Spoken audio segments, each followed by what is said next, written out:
This kid spends his days scavenging loot left behind in cleared dungeons. Today, while cleaning out a rank C floor, Chuyoshi spots a mysterious ring stuck on a dried-up, skeletal hand. Chuyoshi is dying to put it on, planning to take it to Nakazato later to check its rank. But the second he slides it onto his index finger, the ring tightens hard, like it is bonding to his skin. Man, what the hell is this thing? Chuyoshi yells out in shock as a sharp pain shoots through his hand. Suddenly, a screen pops up right in his face. It says, "The Infinite Ring has identified you as its master. From now on, the Infinite Ring cannot be removed or traded. The endless path will open up shortly." Chuyoshi hears a voice reading the notification aloud, but he is completely alone in the dungeon. He has no idea who is speaking. Then, weird golden circles of light start glowing from the ring. Before Chuyoshi can even react, he gets sucked right into the center of them. "Someone help me," he screams with everything he has, but it is already too late. His coworkers hear his voice in the distance. Chuyoshi was just there, and now he is gone. But since he is always the hardest worker, staying late to find every last scrap, they do not worry when he does not show up at the meeting point. They are not surprised and do not bother looking for him. Sadly, they have no clue how much trouble Chuyoshi is in. He feels like he is free falling into a bottomless black hole. When he finally wakes up, Chuyoshi finds himself kidnapped by beastmen. He is standing before their altar as a criminal about to be executed. This punishment seems tied to a massive lightning bolt that just struck the altar. This place is the sacred land of the beastmen.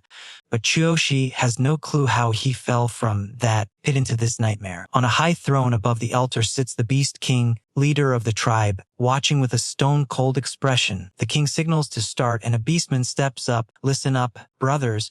Today we execute 3 criminals. First is a traitor from our own tribe who sold our secrets to the pathetic elves and humans." The crowd erupts in angry insults, screaming that the traitor is absolute trash who deserves the most painful death possible. By the Beast King's command, all 3 prisoners must face divine punishment. That punishment is the hammer of the God King, wrapped in deadly lightning that crushes all sin. The divine strike slams into the traitor instantly. Just one look at his face tells you exactly how much agony he is in. After the traitor is dealt with, the beastman shouts again. Next for execution is the human who dared to trespass on our sacred ground. For the first time ever, a human has violated the beastman's holy land, a place that has been isolated from the outside world for thousands of years. This is a declaration of war. Strike him down. Chuyoshi knows they are targeting him as his skin starts to crawl, waiting for the God King's hammer to strike. Chuyoshi screams and cries, trying to explain it was all a huge mistake, and he just got lost. He begs for mercy because his sister is in the hospital waiting for him. But these beastmen do not give a damn what he says. A beastman grabbing his waistband punches him hard in the chest. The pain is so bad it makes him burst into tears. Chuyoshi does not want to die here. He still has Karina and his dream of being a hero. Why is everything going wrong? Forced to kneel on the altar, he looks smaller and more helpless than ever. "You pathetic bug, how dare a tiny human challenge us? You will be nothing but ash once the lightning hits." The angry chanting starts up again, all of it aimed at Chuyoshi.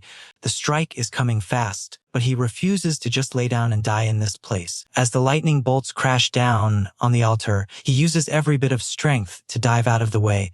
This leaves the surrounding beastmen completely stunned. Did he just dodge the divine lightning? That has never happened before. Chuyoshi stumbles to his feet and lets out a massive roar. I am not dying here, you bastards." But as soon as he shouts, a second bolt of lightning comes crashing down. Since he was not ready, Chuyoshi takes the full hit. He screams in agony while the beastmen laugh. "Who told you it only strikes once? Now for the next one." The next prisoner is a girl. Watching Chuyoshi fight back gave her a tiny spark of hope, but now it looks like it was all for nothing. As for Chuyoshi, he is in more pain than words can ever describe. Even so, the last bit of his consciousness tells him he absolutely cannot die here. Right then, that infinite ring he found in the dungeon starts to glow, and a new notification appears. Activating Infinite Ring Divine Selection System Online. Activation complete. Initializing body recovery and building the ultimate physique. Another bolt of lightning tears right through Chuyoshi's body.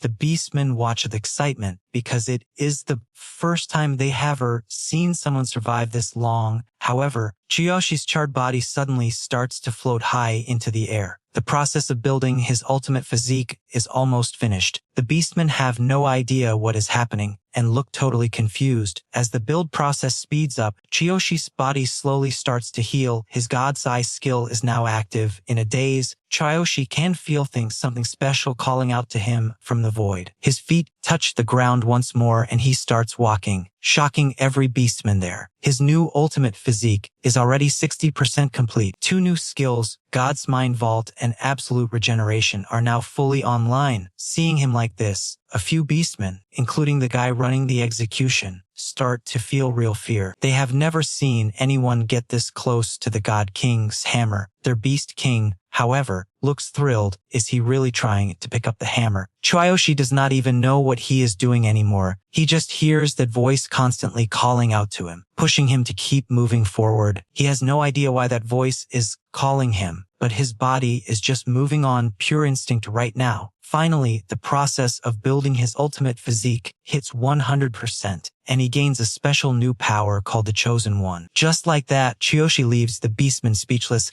as he actually lifts their massive God King hammer into the air. It turns out the voice calling him was actually coming from the hammer itself. He does not know why, but if it is calling, he's going to use it. Chuyoshi successfully grips the beastman's sacred relic. The system sends a new message, saying he has obtained the God Hammer and reached level 3. The hammer's current unlocked power is at 0%. Since Chuyoshi's level is still way too low, its true strength cannot be revealed quite yet. This hammer has some insane special effects, but they relocked until he levels up his skills.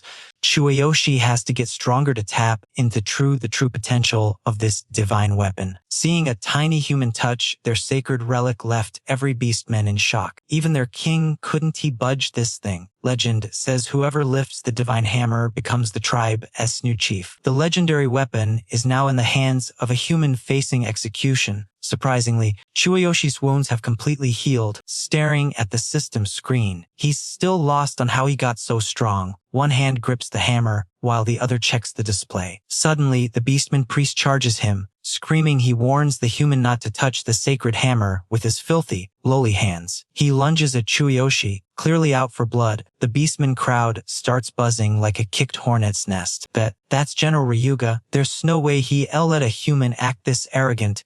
He's reclaiming their pride, glaring at Chuyoshi with eyes full of pure, unadulterated hatred. He says he doesn't know what tricks were used, but surviving execution and lifting the hammer is totally unacceptable. Put the hammer back and take your punishment, Ryuga commands. A notification pops up. The Divine Eye passive skill is active. This skill lets him see detailed info on anyone just by focusing. Chuyoshi immediately uses it to scan the beastman in front of him. Ryuga title, General, level 84. Class, Beastman Warrior. Weapon, grade a greatsword. Seeing the opponent's stats is a trip. Looking at the numbers, he realizes Ryuga is definitely not a pushover. Seeing Chuyoshi stare him down, the beastman barks again. You lowly human, you dare challenge me, you've got some nerve. Fine, I'll make your death quick. He raises his blade. Chuyoshi knows he can beat a level 84 warrior, so he starts shouting. Wait, this is all a misunderstanding.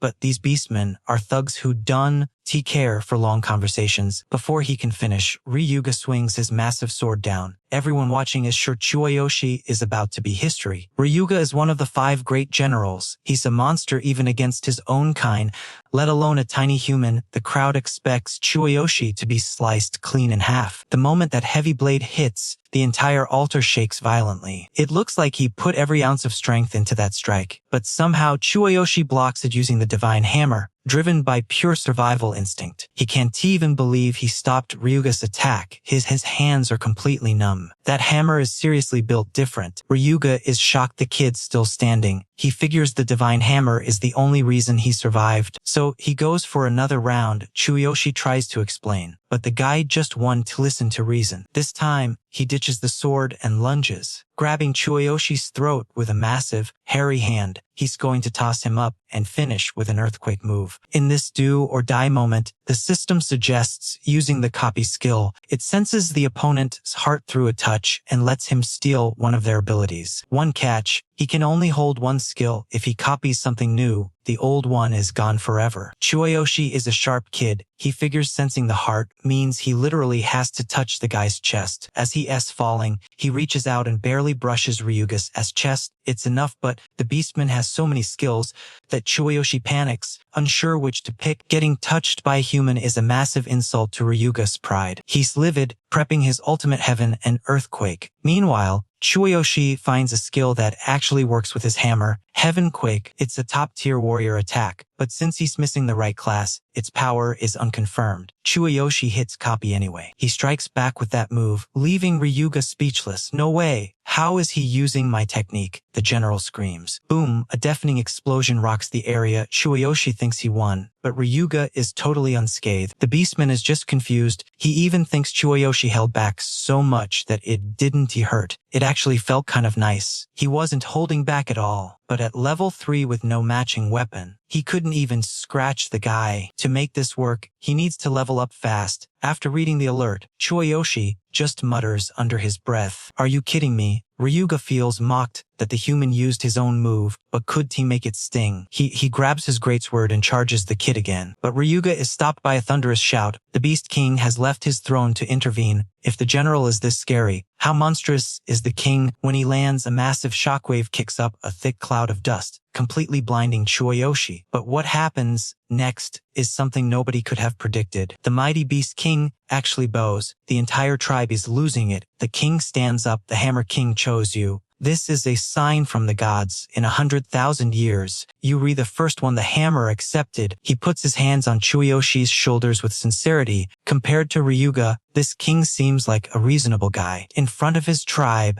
the king announces, "No one could lift this hammer, but this human did. He's the future leader of our people. We must give him time to grow even stronger." The Beast King just dropped another bombshell, and the whole tribe is losing it. Prophecy says whoever lifts that hammer is the boss, but Chuyoshi is just a regular dude. How is a human supposed to run a pack of beastmen? Ryuga is totally lost. He has no clue what his king is smoking. He clears his throat and pipes up. But, your majesty, this guy is literally just a human. So what? The king snaps back, his eyes turning ice cold. It is a total 180 from that puppy dog. Look, he was just giving Chuyoshi a second ago. Does the prophecy specifically say the leader has to be a beastman? Are you telling me to ignore our tribe's only hope? Seeing that look, Ryuga hits the dirt and starts groveling immediately. He is not about to catch a beatdown from the king, so he stammers out that while the prophecy is vague, putting a non-beastman in charge is basically flushing their future down the toilet. The king brushes him off like a fly and turns back to Chuyoshi. "Hey kid, what do they call you?" "Chuyoshi," he says, loud and proud. "All right, Chuyoshi, if you are ready to carry our weight, you are free to go. But let us be real. You are way too weak right now. You have exactly 1 year to get strong and get back here. Then we will see if you are actually leader material." As he speaks, the king burns a mystical mental link right into Chuyoshi's mind. He warns him that if he tries to ghost them, he will use that mark to hunt him down and end him, no matter where he tries to hide. That keeps the tribe happy, but Chuyoshi's head is spinning from how fast things are moving before he can even process a comeback. Someone in the crowd below the altar starts screaming their lungs out. "Just do it, take your freedom and get strong." Chuyoshi realizes the voice belongs to the girl who was supposed to be executed right behind him. Thanks to the chaos he caused, she is still in one piece. Chuyoshi gets curious and pops his god eyes to see what her deal is, but her name and title are just a bunch of question marks. All he can see that she is a level 72 beast warrior who dual wields short swords. Stay alive, living is way better than dying, so do not go wasting this miracle from the gods. She keeps shouting, even without a name. Seeing a level 72 beast warrior is enough to make Chuyoshi's jaw drop. He wonders what she did to become a criminal in the first place, but she is right. The fact that he is not dead yet is a straight-up miracle. No time to second-guess himself. Step 1 is surviving. Then he can figure out how to get back to his own world. "Thanks a lot," Chuyoshi yells while waving at the warrior girl. Then he turns back to the Beast King and tells him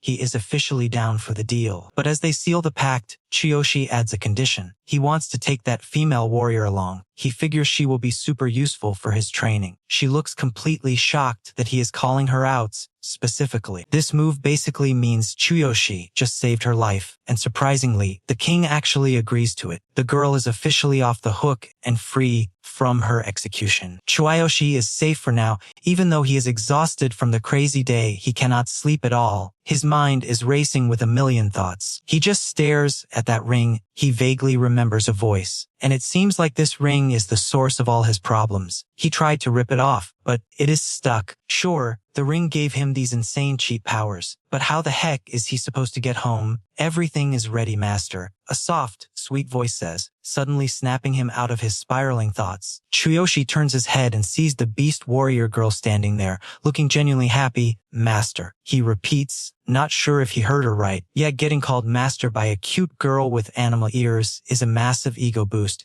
He is definitely feeling the vibe, even if he should not be. But he cannot look like a total pervy creep in front of her. He tries to look serious and composed. No big deal, he says. You spoke up for me, so from now on, we are in this together. As for the whole calling me master and serving me thing, I am not really sure about. But she cuts him right off. You have no idea how much this means to me. Master, you literally gave me a second life. Nobody has ever stood up for me or even bothered to say thank you to my face.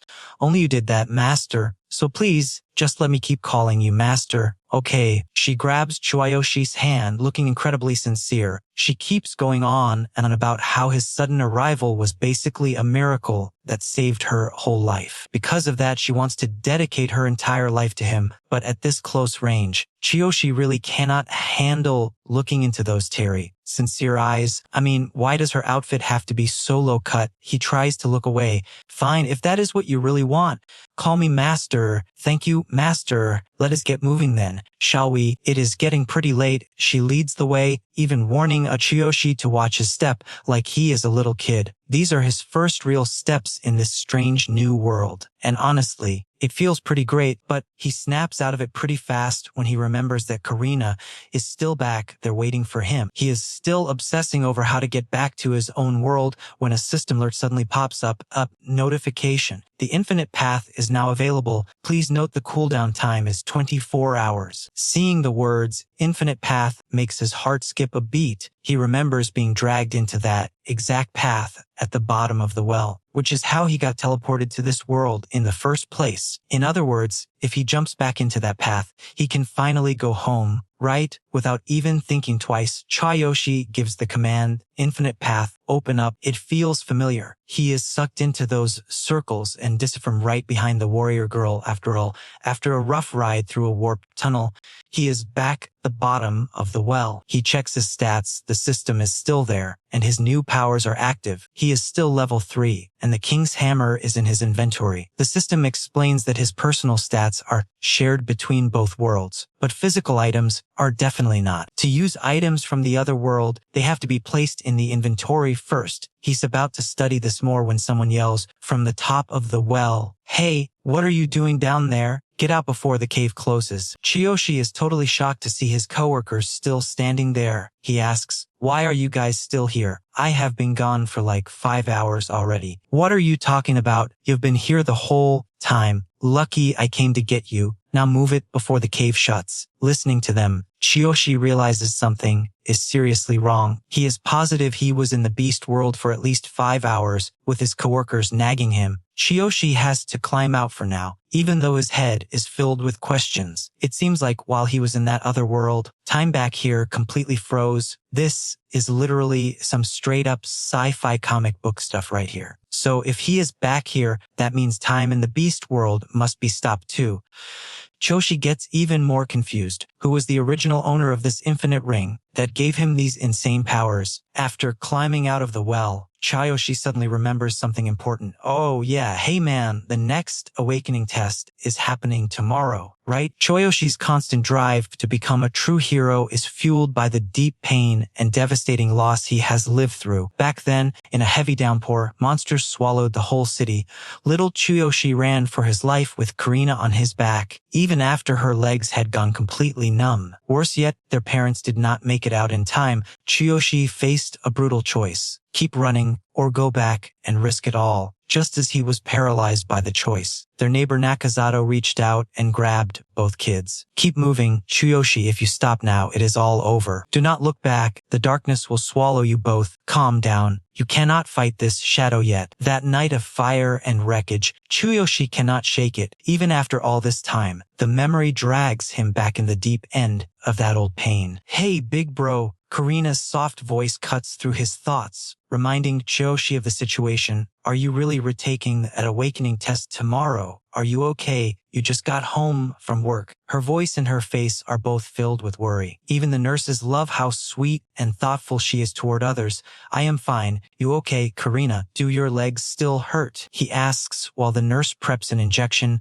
Karina says she is fine, but her body still shakes because she hates needles. Even though she cannot walk and the pain is still there, she has slowly accepted it as part of her life. But seeing his little sister suffer like that is something Chuyoshi just cannot stand to watch anymore. He uses his god eye to scan Karina's injuries again. Her legs were crushed under a building collapse, and he knows the truth. 98% of her nerve cells have already undergone total necrosis. Result, constant nerve pain, zero natural healing, and no chance of walking alone. Reading this report makes his heart feel heavy. Only a 1% chance to walk without help. Karina has to be struggling so much inside. She is still so young with her whole future ahead of her. She should be living a normal life, going to school, hanging out with friends, and traveling. Instead of being trapped in this depressing hospital, she is the only family Chuyoshi has left. He cannot let her suffer, even if the odds are basically zero. That 1% hope is worth everything. Chuyoshi is determined to help her stand again. There has to be a way to fix this, but first, he absolutely must become a pro hero. Once he is a hero, he can hunt for answers. He does not just want to fix her legs. He wants to live with pride. He is not just going to be any hero, he will be the strongest one in history. He heads to BTG, the Hero Testing Corp at the Awakening Zone. A rookie just finished his test and got his custom badge. Turning pro is huge. Even a D rank has his mom crying tears of joy. Chuyoshi is up next. The proctor sees in the file that he is a retake who failed the first test, so he is not very enthusiastic. "When you are ready, step inside and put your hand on the meter. But honestly, do not expect a different result. He will know soon if this was a waste of time." Honestly, he does not even need the test to know. Looking at the system, Chuyoshi already knows he is level 3 and fully qualified to be a professional hero. He is not sure of his ceiling, so he goes hard,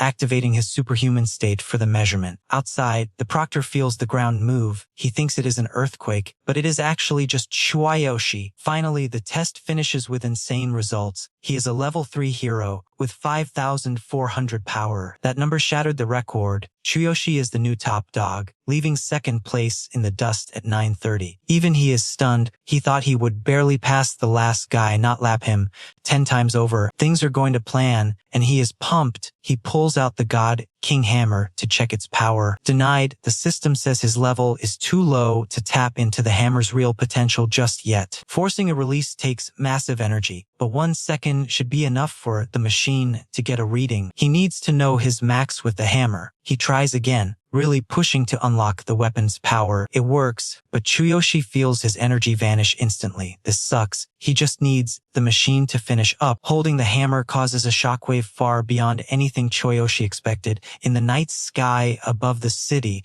a purple dragon of pure energy seems to be coiling and swirling through the dark clouds. The entire city starts rocking now, not just the building.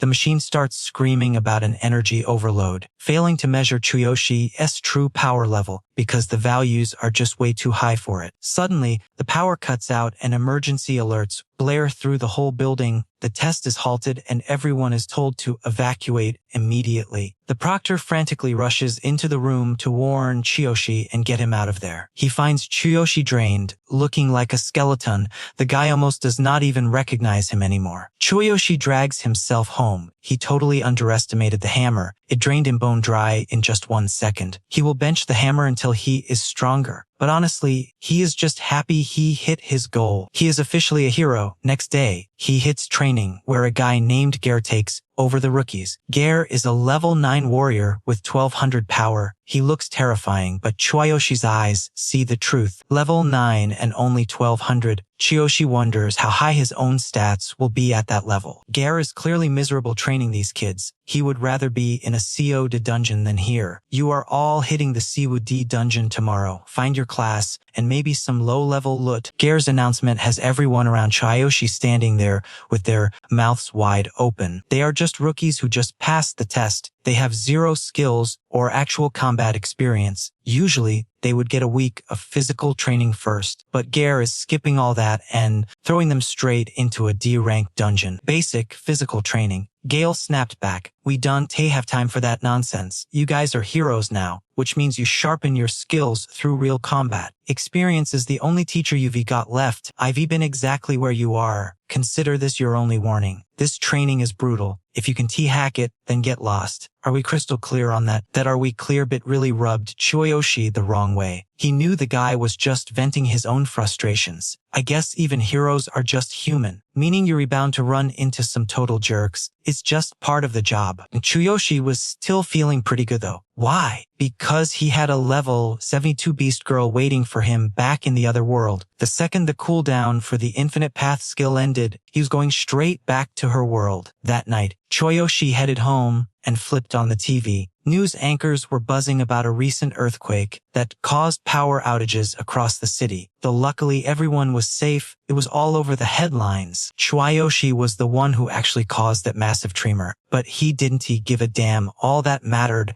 was that the infinite path cooldown was finally over. He was itching to get back to that other world and level up. He needed to pick a class and start grinding for all the legendary gear he'd been eyeing. Action over talk. Chuyoshi activated the infinite path immediately. When he opened his eyes, the scenery was exactly how he left it. Even the gear he was wearing matched the moment he first arrived in this crazy world. Just as he suspected, time froze the second he stepped out of this world. Is something wrong, master? A voice asked. Suddenly Chuyoshi caught sight of, well, let's just say she had a very impressive figure. He almost forgot about the beast girl for a second and quickly recovered. No, it's nothing. Let us get to work on that level grind. You take the lead. Seeing Chuyoshi so hyped up made her day. She told him there was a goblin nest nearby and suggested they head over there for some early training sessions. But there was a catch. Chuyoshi was only level 3. These goblins were notoriously fast and vicious. Plus, they moved in huge packs, so they had to be careful. Hearing the word goblin made this whole thing feel like a real fantasy RP. He couldn't help but wonder how his divine selection system would handle these monsters. He was sure what to expect, but the thought of this upcoming goblin hunt got his blood pumping. His beast girl guide didn't waste any time, leading him straight to the heart of the monster's dark lair in no time. Since they were nocturnal, most were crashing, only a few guards were on duty, and they looked half asleep. Stay quiet, she whispered. Don't you wake the sentries, or we are in trouble. You're level 72, so taking these guys out should be a total breeze for you, right? Chuyoshi asked, thanks to his divine eye.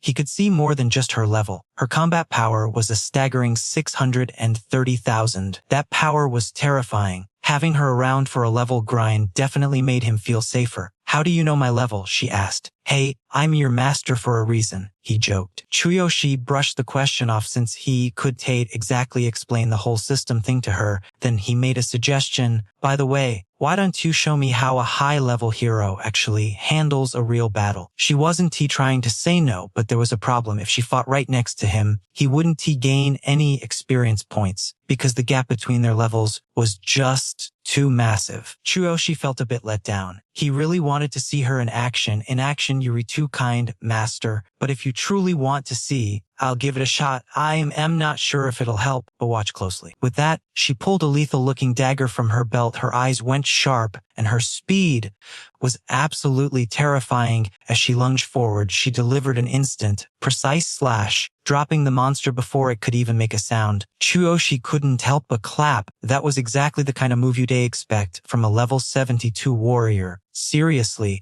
that was beyond cool. She beamed at the compliment, even against low-level enemies. I always give it my all, she said. I just hope my master finds it useful for his own journey. Of course it's useful. Can you teach me that move? Chuyoshi asked. The problem was, that instant slash she just pulled off was a high-level warrior skill, given his current low level. Trying to learn it right now was a bit of a stretch, Plus, Chuyoshi hadn't even officially picked a class yet, but after hearing her mention it, his mind was made up.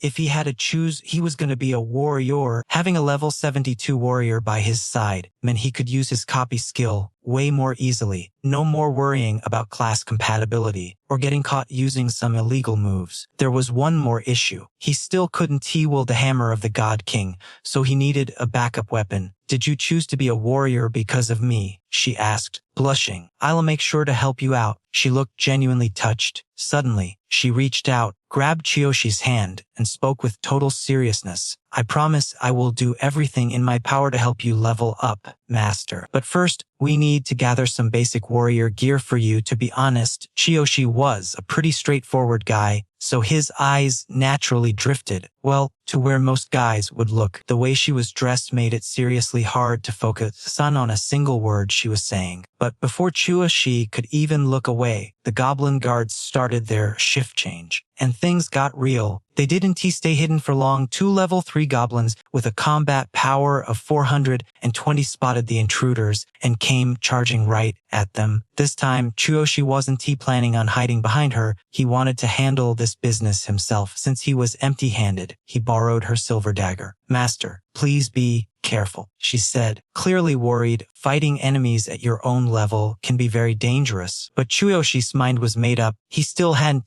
tested the full potential of the Heaven's Shock skill he decopied earlier. These 2 goblins were about to become his first official lab rats for a little experiment. He took a deep breath, waited for them to get in the perfect range, and then launched himself high into the air. When he slammed back down, he unleashed Heaven's Shock with everything he had. Both goblins had their health bars completely drained in one hit. The beast girl was absolutely blown away. Taking out 2 same-level goblins in a single shot was completely unheard of. Usually, even a 6-man team of level 3s would struggle in a fight like that. As for Chuyoshi, he was loving the results. It looks like this divine selection system is the real deal. At this rate, he'd definitely hit level 4 by tonight. But since that silver dagger was just a loner, he couldn't rely on it forever. He eventually had to settle for using the goblin's own wooden clubs as temporary weapons for the time being. She seemed pretty anxious, constantly reminding Chuyoshi that he needed to gather some basic gear as fast as possible. It was vital. His current outfit offered basically 0 protection. After her warning, Chuyoshi finally checked his stats and realized his defense value was literally at 0. 1 clean hit and he'd be in serious trouble. No doubt about it. She was right. Without proper gear, he would be able to tank any real damage. He didn't just need a better weapon. He needed a full set of armor too. Earlier, Chuyoshi had done some digging into his void storage. It was a pocket dimension inside his mind that wasn't affected by the physical world. Right now, it only had 2 slots, meaning he could only store 2 items at a time. The cool part was that whatever he stored there could be used in both worlds, but since the hammer of the God King was already hogging one of those slots, Chuyoshi only had 1 single space left to work with. Luckily, the system mentioned that the storage could evolve. That meant as he leveled up, his inventory slots would probably expand. He just had to keep grinding until he had enough room for a full arsenal. Even so, having only 1 open slot was a massive pain, especially since he could just ditch that legendary hammer. Plus, in both worlds, a complete armor set was always split into 5 distinct pieces. Just look at her. You've got the head, arms, torso, thighs, and feet. Chuyoshi was only using her as a reference for the gear system, obviously. But let's be real. It was getting harder and harder to ignore just how incredibly attractive this beast girl really was. Chuyoshi couldn't stop drooling. He wondered if this world had more than just beast girls. Maybe some other bug-like races were lurking around here too. What is it, Master? Do I have something on my face? She asked with a totally clueless look. Nothing. Just making sure you can keep up with me, Chuyoshi replied, awkwardly scratching his head to hide his blush. While he was busy acting like an idiot, danger crept up from behind. She screamed at him to watch out, but he was too slow to dodge, so she drew her sword and charged in herself. 3 level 4 goblins were lunging at him. It seemed the deeper they went into this place, the stronger and faster these ugly green monsters were getting. But stronger monsters mean a massive experience points boost, so Chuyoshi rushed forward. He was terrified that if the beast girl did all the work, he would not get any experience points for himself. The goblin pack saw a level 3 Chuyoshi trying to solo 3 of them at once. They just laughed in his face, mocking him for being such a reckless little brat. But those monsters were the ones who paid the price for looking down on a low-level hero with just a simple wooden stick. Chikuzero successfully smashed those 3 level 4 goblins. His wooden stick finally snapped, so he just grabbed another random branch and kept moving. Watching this go down, the beast girl was actually starting to look pretty hype. She could feel Chuyoshi's insane potential better than anyone else. A goblin's stick is basically trash, but in his hands, it was hitting like a literal explosive. Defeating 3 enemies at once with a level gap like that is unheard of. She felt like she definitely picked the right master to follow after all. They pushed deeper as the goblin count, and their levels kept climbing, but with Chuyoshi's explosive power, their numbers did not even matter. He was just shredding through every one of them. The beast girl did not even have to lift a finger. She just stood back and cheered. Chuyoshi's skills were fire, but his weapons were total garbage. He was already on stick number 6. His experience points hit 1,230,000. Chuyoshi never imagined the rewards in this world would be this insane. He was becoming more powerful than he ever imagined back when he was just a janitor. Back home, heroes always complained that level 3 and 4 mobs barely gave 10 experience points. Without constantly grinding dungeons, leveling up was just a total pipe dream. Plus, back in his original world, the Hero Association forced you to join a party to enter any dungeon. Parties split the experience points, making progress slow as hell. But in this world, Chuyoshi can hog all the points for himself, especially since these monsters drop way more experience. This had Chuyoshi totally pumped. He was already 2/3 of the way to level 4. At this rate, he was gonna blow right through to the boss. And honestly, it happened fast. Chuyoshi and his gorgeous beast-eared girl were already standing right outside the entrance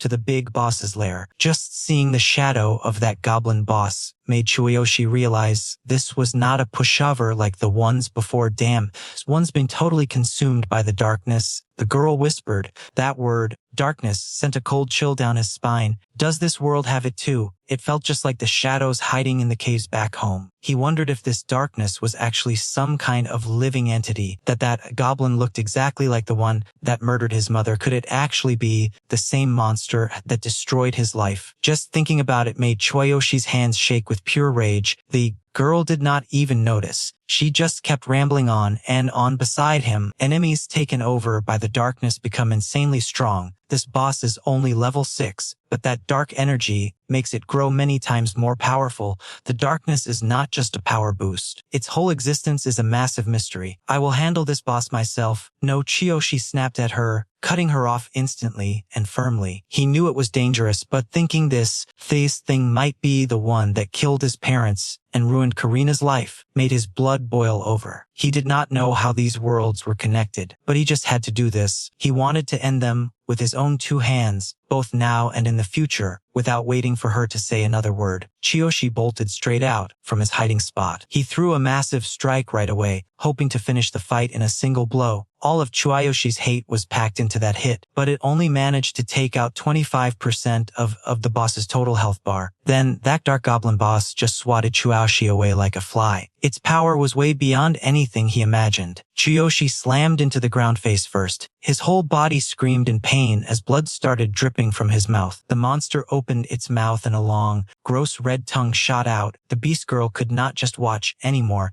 and charged in like an arrow master. But the boss was already going for the kill. But remembering how it took his parents and left Karina in a wheelchair for life was enough to make him refuse to let it take his life too. His weapon was gone, but that did not mean Chuyoshi was about to give up the fight. He immediately told the system to activate his superhuman body. In a flash, his muscles surged and his power skyrocketed, focusing every bit of it into his right arm. The system warned Chuyoshi about the extreme pain and stress he was about to face. He did not care. He only wanted to see that monster dead right now. In this moment, his own body became the ultimate weapon. That single punch from Chuyoshi managed to put the boss down for good. After he won, the exhaustion hit him like a truck. Chuyoshi felt like his right arm did not even belong to his body anymore. But it was worth it. He got 1,000 experience points to level up and finally reached the goal he had been chasing. Looking at his mangled arm, the beast girl could not hide her terror. The system alerted Chuyoshi that his right arm was severely injured. If he did not get help fast, it would literally start rotting. He was shaking from the sheer agony. Warning, you can modify and strengthen your body, but you focus too much power into one arm. Your limb could not handle that much raw energy at once. The system sent another alert, but Chuyoshi was already blacking out from the pain. The beast girl caught him, laid his head on her lap, and grabbed some medicine to save him. About 1 hour later, he finally started feeling better.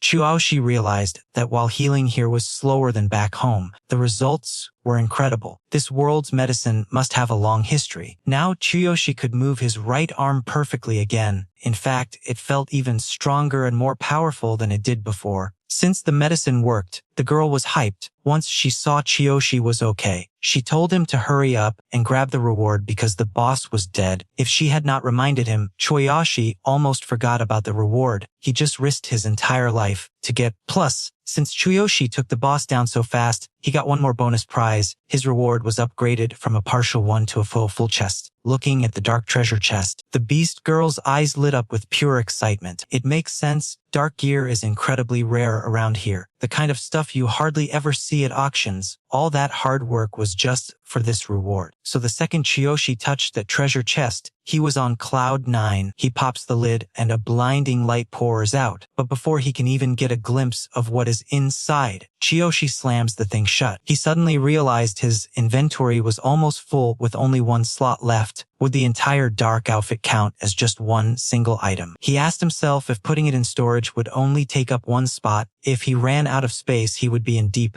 trouble. Thankfully, the whole armor set actually counted as just one single slot. And just like that, the dark goblin gear was added to his inventory. Now Chuyoshi could pull it out whenever he felt like it. He felt like he just hit the jackpot, and Chuyoshi could not stop grinning. Master, why are you smiling like that? The beast girl asked, looking totally confused. Oh, it is nothing. I am just admiring my full set reward, Chuyoshi said, scratching his head. Then he asked, hey, do you know how to sew? She flashed a huge grin and nodded, saying she had made all her own clothes since she was a kid and even had a sewing kit on her. Not long after, Chuyoshi had a brand new tank top that fit perfectly, way better than the work clothes he had been stuck in since he arrived. Everything was looking up as he leveled up and finally got some decent gear. It was finally time to head back to his home world. Chuyoshi told the girl they should probably get some sleep for the night to recover their energy. Once she was asleep, he quietly opened the infinite path to head back to Earth. He was totally exhausted, but since he picked up so much cool loot, Chuyoshi felt pretty good. He needed to crash for a bit since he was burned out from the other world. The next day, he headed into a dungeon on Earth, equipping his dark goblin set before going in. The gear gave Chuyoshi a pretty wild special skill called the Roaring Tentacle. When he uses the skill, a roar freezes all low-level enemies nearby. At the same time, his hand turns into a massive dark tentacle that deals fatal damage. Wow, Chuyoshi whispered, totally impressed. This outfit is actually insane, and it even comes with special skills. Looks like things are about to get real interesting from here on out. But there was one problem. This gear was too flashy. He knew he would be in trouble if other heroes noticed him. Chuyoshi heard some heroes would even kill just to steal good equipment, and a rookie like him would definitely have a target on his back. While feeling a bit down, he started scrolling through the item stats and discovered something absolutely amazing. It turns out this legendary armor set had a hidden stealth effect. It hides the gear and makes it look like normal clothes. He tapped Z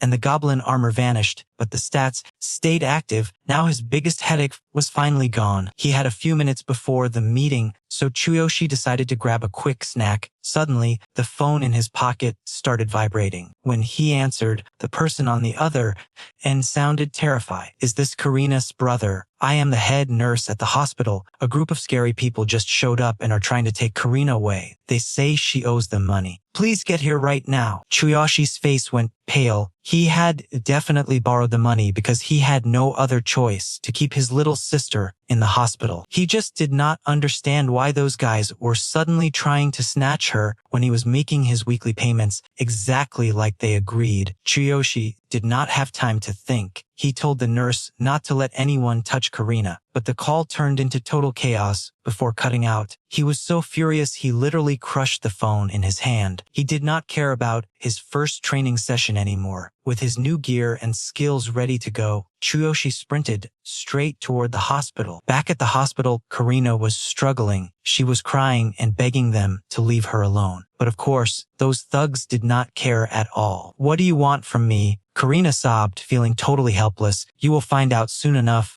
But your brother did not pay his debt on time, so we are taking you just like the agreement says." A guy covered in gold jewelry who looked like a total lowlife shoved a debt contract in front of poor Karina. Honestly, he never had any good intentions when he lent Chuyoshi that money. The only reason he agreed was because his boss' son really liked Karina, even though her legs were paralyzed. It did not take away from how beautiful she was. In fact, the fact she could not walk actually made those rich creeps even happier. Karina was definitely going to bring in a fortune on the black market. That jerk had trapped Chuyoshi with the contract, but the guy was too desperate to even notice. As for Karina, she was just a kid, so they figured they could control her easily. "My brother would never sign something like that. You tricked him," Karina screamed, trying to get away. But even if she figured it out, those scumbags were ready to lie and cheat to get what they wanted. The leader told her that the money Chuyoshi paid every week did not even cover the interest, so he would never be able to pay off the original loan. Simply put, that debt was never going to be cleared, so they were taking Karina just like they planned. He grabbed her chin tightly and started threatening her right then and there. "Look, if you just come with us quietly, we will be nice. But if you fight it, do not blame us for what happens next. Got it?" Looking at his evil grin, Karina felt completely hopeless. Suddenly, the hospital room door was kicked wide open.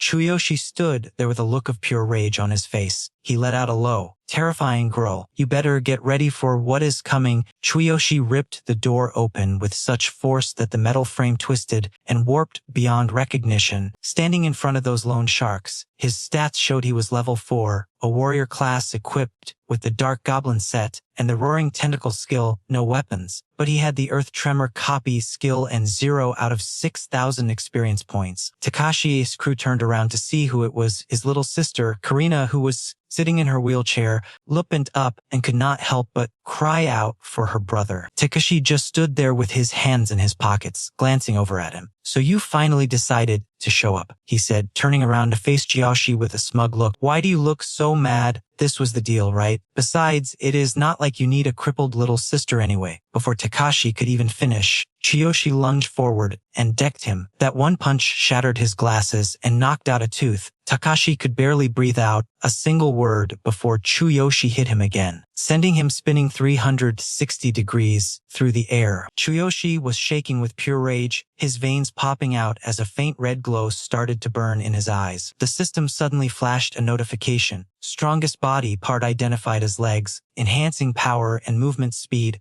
Takashi crashed into a pile of hospital equipment and hit the floor hard. One of his 2 bodyguards ran over to see if Takashi was still alive. He shouted for Zepp, while the bald one, Taiga, charged at Chuyoshi, screaming insults the whole way. That punk Taiga charges forward, screaming at the top of his lungs while throwing a massive punch at Chuyoshi. The fist flies through the air, but Chuyoshi just ducks low and avoids the hit easily. A second later, he puts all his strength into his arm and counters Taiga's punch with a heavy blow. Taiga's arm is instantly mangled, and he lets out a scream of absolute agony. Taiga collapses on the ground, clutching his broken arm and wailing in pain. Izuki and Takashi stand there with looks of pure rage on their faces. Takashi reaches into his jacket, growling that nobody ever dares to challenge him. He pulls out a gun and points it directly at Chuyoshi, snapping that he is the first person to ever challenge the Blue Lizard Gang. Takashi finishes his threat and fires the gun while yelling for him to die. Karina screams as she sees the bullet flying toward her brother, tears streaming down her face in pure terror. But Chuyoshi does not even try to dodge. He just keeps his head down, staying silent, and catches the bullet with his bare hand. Karina is totally stunned by her brother's sudden transformation. Takashi and his two thugs can't believe their eyes either. Their jaws are basically on the floor as they stare at him in total shock. Azuki gasps, saying he actually caught the bullet with his bare hands. Taiga just stares from the ground, whispering, It is totally impossible for a human to do that. Chuyoshi is practically radiating a massive amount of power now. He clenches his fist and reminds them that he is a hero. The system shows his arms are his strongest point and cannot be harmed by normal weapons. Takashi's crew is shaking in their boots now. They huddle together, terrified of this new hero. Meanwhile, out in the hallway, the head nurse is sprinting down the hall to get the security team. She tells security that loan sharks are threatening a patient and her brother. They burst into the room and stop dead in their tracks at the sight. They definitely did not expect to see this. The loan sharks are absolute wrecks, suddenly acting all polite and humble. Takashi even manages a weak smile, asking Chuyoshi to please pay them back all at once whenever he has a chance. He warns that his family's hero will not be happy if he stalls on the debt. Then he bows, apologizing for the trouble before making a quick exit out of the hospital room. The three thugs scramble out, even giving the nurse and security a polite wave on their way to the exit. They just want to get away from him. Takashi is fuming with rage as they walk away. He thinks to himself that the kid becoming a hero is a real problem. He has to report this to the boss immediately so their plan to kidnap the sister does not get ruined. The boss is an elite warrior with a power level of 2300. Takashi figures Chuyoshi is just a rookie. Even though he caught a bullet, a level 10 warrior will easily take him out. Karina watches her brother from her wheelchair. Chuyoshi takes her hand and apologizes softly, saying he is sorry he has not been able to visit her more. It breaks his heart to see her like this. He sits beside her and explains the gang has a plan. If he does not pay up soon, they will be back. He has spent the last few days trying to find the cash to save her. He tells her not to worry because he is a hero now. She asks if he is actually serious, so he pulls out his official hero license card to show her the proof. His sister looks at the card with total admiration. He tells Karina that he is still just a trainee, but he will be an official hero after he clears his next dungeon. Later, after leaving the hospital, Chuyoshi remembers his debt. He borrowed that 60,000 for Karina's hospital bills. Even as a hero, earning that much cash the normal way is going to take way too long. He needs a faster way to get the money. The only way is to sell all his hero gear. This long, cold road finally ends. Tonight he is finally going to be a real, official hero. He just needs to make it through this. Cut to a forest where a group of heroes is gathered, ready to head into the dungeon. Gayu is there too, a level 9 warrior with a power level of 1000. He announces that today is the test to see if they are hero material. He stands there with his arms crossed confidently. The rules are simple. You must hand over every piece of hero gear you find in there to me. Chuyoshi knows the association ignores this, but this low-level cave probably does not have much loot. He stands in the corner, thinking about how greedy these guys are. Gaio stands above them, cheering the group on. He tells everyone to stay calm and that the exam will be easy as long as they listen to him. Since he is a level 9 warrior, they will pass easily if they follow his lead. But to turn pro, they each have to pay him 20,000 yen. It is a total scam. Gaio barks to see if they understand. Everyone starts digging through their pockets for the cash, shouting back that they got the message loud and clear. Chuyoshi finds this ridiculous and speaks up. Why pay extra? Aren't you already taking all the gear we find in there? That should be more than enough. That leaves us with nothing. A guy in glasses behind him whispers to just do what he says since he is part of the Wolf Guild. You do not want to mess with them. Chuyoshi realizes this guy has a guild backing him, which explains the greed. but he is not about to hand over his cash to some petty bully who likes to pick on the weak. Everyone moves aside as Gayu towers over Chuyoshi. Because those are my rules. He snaps. He looks down at the kid and smirks, acting like he owns the place. If you do not have the cash, then forget it. He thinks the kid is just another moron who does not get how things work. He turns away, saying he does not care anymore. A solo test, no trainee has ever passed that. Even the strongest heroes do not go in alone. Is he really going to suffer just because he would not pay 20,000 yen? Chuyoshi just shrugs at the comments. So, I can just sign up for the solo test. That works for me. Let us get this over with. Gayu and the others are stunned. Someone asks if he is actually serious. Chuyoshi just starts stretching, getting ready for the big test, while everyone else just stares. Ryota keeps talking to him. Thinking there must be a mistake, he checks his tablet again, completely unable to believe what he is seeing on the screen. Not a single person has ever passed that test. It is basically a C-rank mission from the Hero Association, which is way too hard for a trainee. This is basically a suicide mission. He just smiles and says thanks for the advice, but to please let him through. He has work to do. Chuyoshi finishes his warm-up and heads into the portal. Ryota just watches him go, his hands shaking as he holds onto his tablet. He thinks the kid is insane. He steps through the portal and the system immediately pings. Solo exam confirmed for trainee Chuyoshi Tsukishiro. It is time to start. Location is a C-rank forest dungeon. 5 people are usually recommended for this. Chuyoshi looks around, realizing this is his first time seeing a dungeon that has not been cleared yet. It looks pretty intense. Suddenly, a red dot flashes by. A monster leaps out, swinging a wooden club right at him. The wood just snaps in half against his skin without leaving a scratch. Chuyoshi turns around, his body surging with power. The system identifies a level 4 Dark Goblin warrior in full gear. It looks ready for a fight. His special skill is the Roaring Tentacle. Though he has no weapons yet, he activates his copy skill, Sky Tremor. His combat power surges to 6,400 as his eyes glow with an intense light. Surprise attack, please. That weak power 1. Even scratch me. Your XP is barely over 6,000. He stares at the monster and its info pops up immediately. Level 3 Dark Goblin. Power level 640. Chuyoshi doesn't waste any breath. He snatches the wooden club right out of the goblin's hands and uses it to bash the monster's head in. He admits this dark goblin is actually pretty tough. Power surges through his body as his eyes glow with a sharp light. Chuyoshi thinks to himself, compared to my battle power of 6,400, you are basically a fly. After taking down the first goblin easily, he brushes his hands off. He mutters that XP from enemies in the real world is barely half of what it was back there. No wonder these heroes level up so slowly. The system displays 29,000 experience points. Chuyoshi keeps a cold face and yells for the others to stop hiding and just come at him all at once. Right as he finishes, a swarm of goblins, big and small, leaps out from the shadows. Chuyoshi starts activating his armor, watching as it slowly covers his body. He thinks this is the perfect moment. Once the armor is set, Chuyoshi looks up and lets out a massive roar.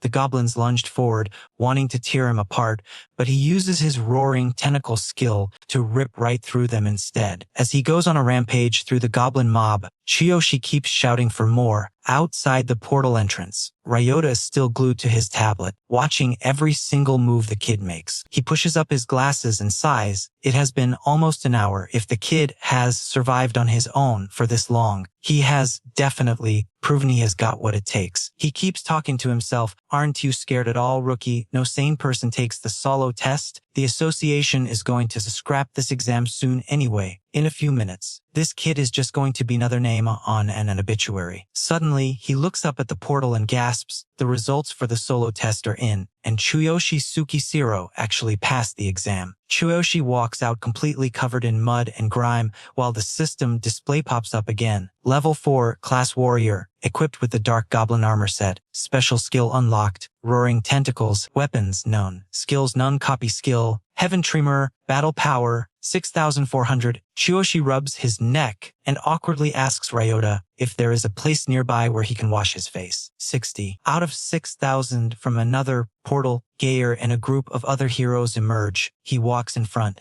shouting about how they can barely fight but still want to be heroes. That 20,000 was a steal. 20,000 is way too cheap. His system shows Gayer at level 9 with a battle power of 1,200. His class is warrior. The people trailing behind him look miserable, whispering and complaining to each other. Didn't the instructor specifically tell us we weren't allowed to interfere? Besides, you totally rejected my offer to help out with healing magic, and now you're still not happy about paying 20,000. It is our first time in a dungeon and we barely got an explanation. It is not fair to take your anger out on me. Keep it down. It is fine. Gayer sees the others are getting restless, so he turns around to give them a warning. At your level, you should have been charged 40,000. I am giving you a massive discount at 20,000, so I am actually being way too nice here. He turns his back and walks away. Just then, a call comes in. He taps his earpiece to answer. Yeah, I hear you, Hero Testing Center. Look, I am busy, so just get to the point already. His eyes go wide and his face twists in total disbelief. He blurts out, what, that guy actually passed the solo test? There is no way. That is impossible. Scene change. Chuyoshi is washing his hands when a loud voice calls out, hey, how did you pass that solo test? Answer me right now. Is Gayer standing nearby with his arms crossed? He says, I have already done my homework on you. You are just a level 4 rookie. Chuyoshi keeps his head down, focusing on the water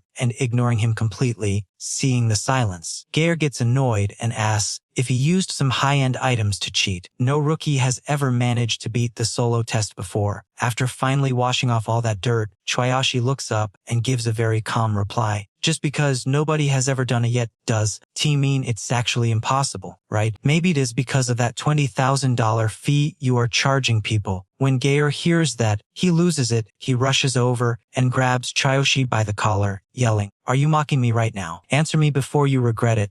I am a member of the Firewolf Guild. Chuyoshi doesn't even flinch. He stares straight into the man's eyes without a hint of fear. With your level 9 and battle power of 1,200, you don't exactly look like a member of a scary guild. Gayer gets even angrier. He raises a glowing fist to threaten Chuyoshi, shouting, who do you think you are to insult me like that? Chuyoshi reacts instantly, catching Gayer's powered-up fist with his bare hand. He grips it tight and says coldly, do you really think you can take me down with a weak level 9 punch like this? After his fist gets caught, Gayer's face goes pale for a second. Chuyoshi lets go of his hand, leaving the old man completely stunned and at a loss for words. Seeing that Chuyoshi has lowered his guard, he reaches back and grabs a hidden knife from behind his back. Chuyoshi raises his hands, looking like he wants to explain things. Wait a second. But Gayer can't wait anymore. He swings the knife and stabs toward the kid, screaming, what are you hiding from me? Chuyoshi reflexively throws up his arm to block. Luckily, his armor kicks in just in time. The Dark Goblin set provides a massive defense boost to his already superhuman body. When the knife hits the armor, it starts to corrode immediately. Gayer looks at the broken blade and stammers. It is broken. Is that even a normal body? He turns to Chuyoshi right away and demands an answer. You are hiding some high-level equipment, aren't you? It's gotta be top-tier gear. Chuyoshi looks at his completely uninjured arm and stays silent. He thinks to himself, oh crap, I totally just accidentally showed off my real power. It is going to be a huge mess if people in this world find out my secret. Gayer doesn't get a response, so he glares at the kid with greedy eyes and keeps pressuring him. What are you hiding? It is definitely something valuable. Did you find it in the dungeon, or did you steal it? Hearing this, Chuyoshi turns away and fakes a terrified voice, yelling out, oh man, that is so scary. He clutches his arm and makes a scene, shouting that if it weren't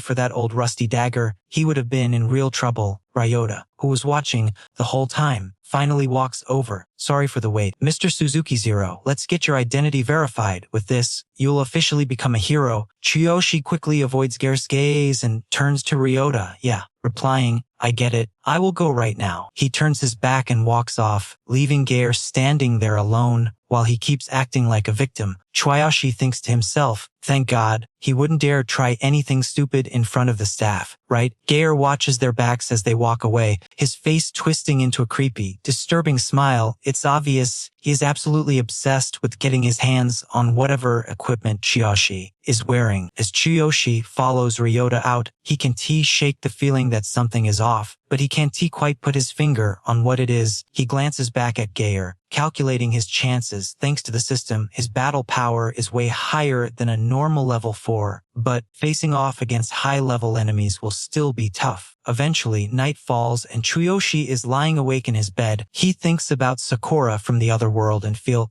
a bit restless. It seems like Geir has targeted him. Without the beast girl here, and with his level still being so low, he knows he needs to stay under the radar. Outside Chuyoshi's house, two shadowy figures are lurking in the dark. One of them, completely covered in a white cloak, whispers a question. Is this the right place? He is holding a staff with a red gem. He is a Fire Wolf Guild member, a level 10 mage with 3,500 power. He says, once we break the door, use magic to freeze him. Then we will take him down. The other guy is Geir, clutching a sharp knife and licking his lips with pure greed. He mutters, we will split up all his gear and loot once we have finished the job. Kajiro took the lead, flexing his magic while whispering for them to shut up before they got caught. These guys were snakes. Kajiro mentioned prepping some magic and cast a spell on Chuyoshi's house. Right as the spell hit, the door flew open. Chuyoshi stomped out, gripping a wooden club and looking like a total nightmare. The thugs jumped back in shock. Chuyoshi was already channeling melting flame level 4. He was a decked-out warrior in dark goblin armor. His special skill was roaring tentacles with a copy earthquake ability. Combat power hit 6,400, with bloodshot eyes and veins popping out of his face. He growled, you punks are pretty fast, ha. He smashed into Kajiro, cursing them out and yelling that he was going to end every single one of them. Even while fuming, Chuyoshi stayed sharp. That level 10 mage had 3,500 power, but being 6 levels higher meant a direct fight was a death wish. After taking a nasty hit, he instinctively retreated toward the house. He watched them, thinking about how combat power is just a basic way to measure a hero. His power was 6,400 at level 4. Usually, a 2-level gap is manageable, but a level 10 opponent can bridge the power gap with experience. It is like a low-level warrior trying to take down a weak, high-level boss. Should I use my gear and skills to bolt? If this plan fails, I am totally cooked and will lose everything immediately. Kajiro finally snapped out of it, stumbling back and shouting,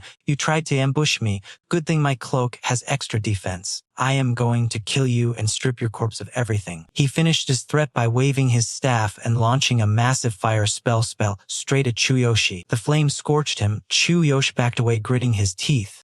This gear is great for physical hits, but it is useless against magic. Swinging a stick in a cave is nothing like fighting a real opponent. He spun around and sprinted for his life. A direct fight meant certain death. Seeing him flee, Kajiro screamed for the others to hunt him down. Chuyoshi tore through the hallway and leaped into the air without a second thought. As he plummeted, he hoped the defense on his dark goblin suit would be enough to handle the impact when he hit the ground. He immediately triggered the system and activated superhuman body. He pumped all that reinforcement into his legs, even though the system warned him that the rest of his body was now completely defenseless. While falling, a massive guy lunged through the air and slammed a kick into him. Chuyoshi instantly recognized his attacker. It was an ambush. This was Tatsuru from the Fire Wolf Guild. He was a level 12 warrior with glowing red eyes. He grinned like a maniac, asking if Chuyoshi forgot about a third player. Tatsuru then slammed both fists down with everything he had, laughing that high-end gear was a total waste on a loser like him. The impact sent Chuyoshi crashing down, creating a massive explosion and leaving a huge crater in the dirt. He groaned while trying to stand back up, his head spinning. Good thing I reinforced my entire body before I hit the pavement. He took a direct hit to the knee because he dropped his guard. As he crawled up, one of them yelled in disbelief that he was still alive. Tatsuru stood his ground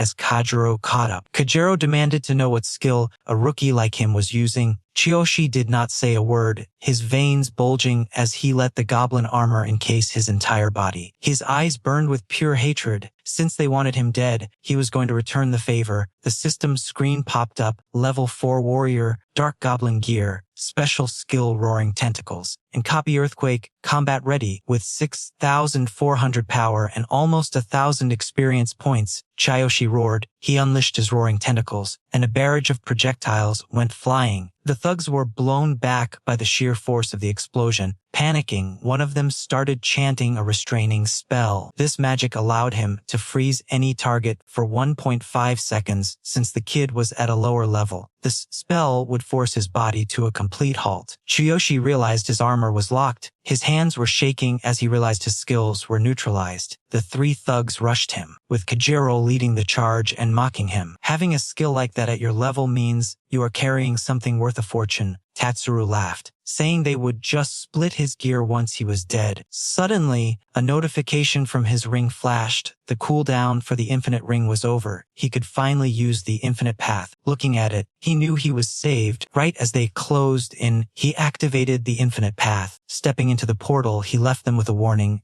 I'm going to remember this. I will be back stronger for a real fight. But back in the other world, Chuyoshi realized he needed to level up and grab new skills. He had been relying way too much on having great gear. Without some support skills, people will just keep robbing me. My destiny is in my hands. He turned to start training, but saw the beast girl still sound asleep. His face turned bright red and his nose started bleeding. He realized it was actually bedtime in this world. Chuyoshi just stood there, silently watching the girl with animal ears sleep. A sweet scent drifted off her, and he immediately thought of cherry blossoms. She always smelled like that. For a second, he felt like he was losing his grip on reality. His mind went to a dark place. If he didn't, he do something. Was he even a man? His system screen suddenly flared with a massive adrenaline spike, boosting his strength and speed. But the memory of those 3 fire wolf members hunting him down flashed in his mind, snapping him right back to the real world. Chuyoshi dropped to his knees on the bed and scolded himself. No, this is not the time for that. I have a crisis to handle back home. Stay cool, Mizuko. I need a plan to level up and get skills tomorrow morning. When the beast girl finally woke up, she stretched her arms out while still looking half asleep. She mumbled about how she had not slept that well in ages. She noticed Chuyoshi had massive dark circles under his tired eyes. He had been too restless to sleep, but he just smiled and said he slept great. After their chores, they headed into the forest. She told him he would need a skill scroll to learn anything new, which meant visiting the combat academy. Soon, they arrived at the small academy for the beast tribe. From a distance, a beastman with a huge nose waved them over. He asked if this was the human the Beast King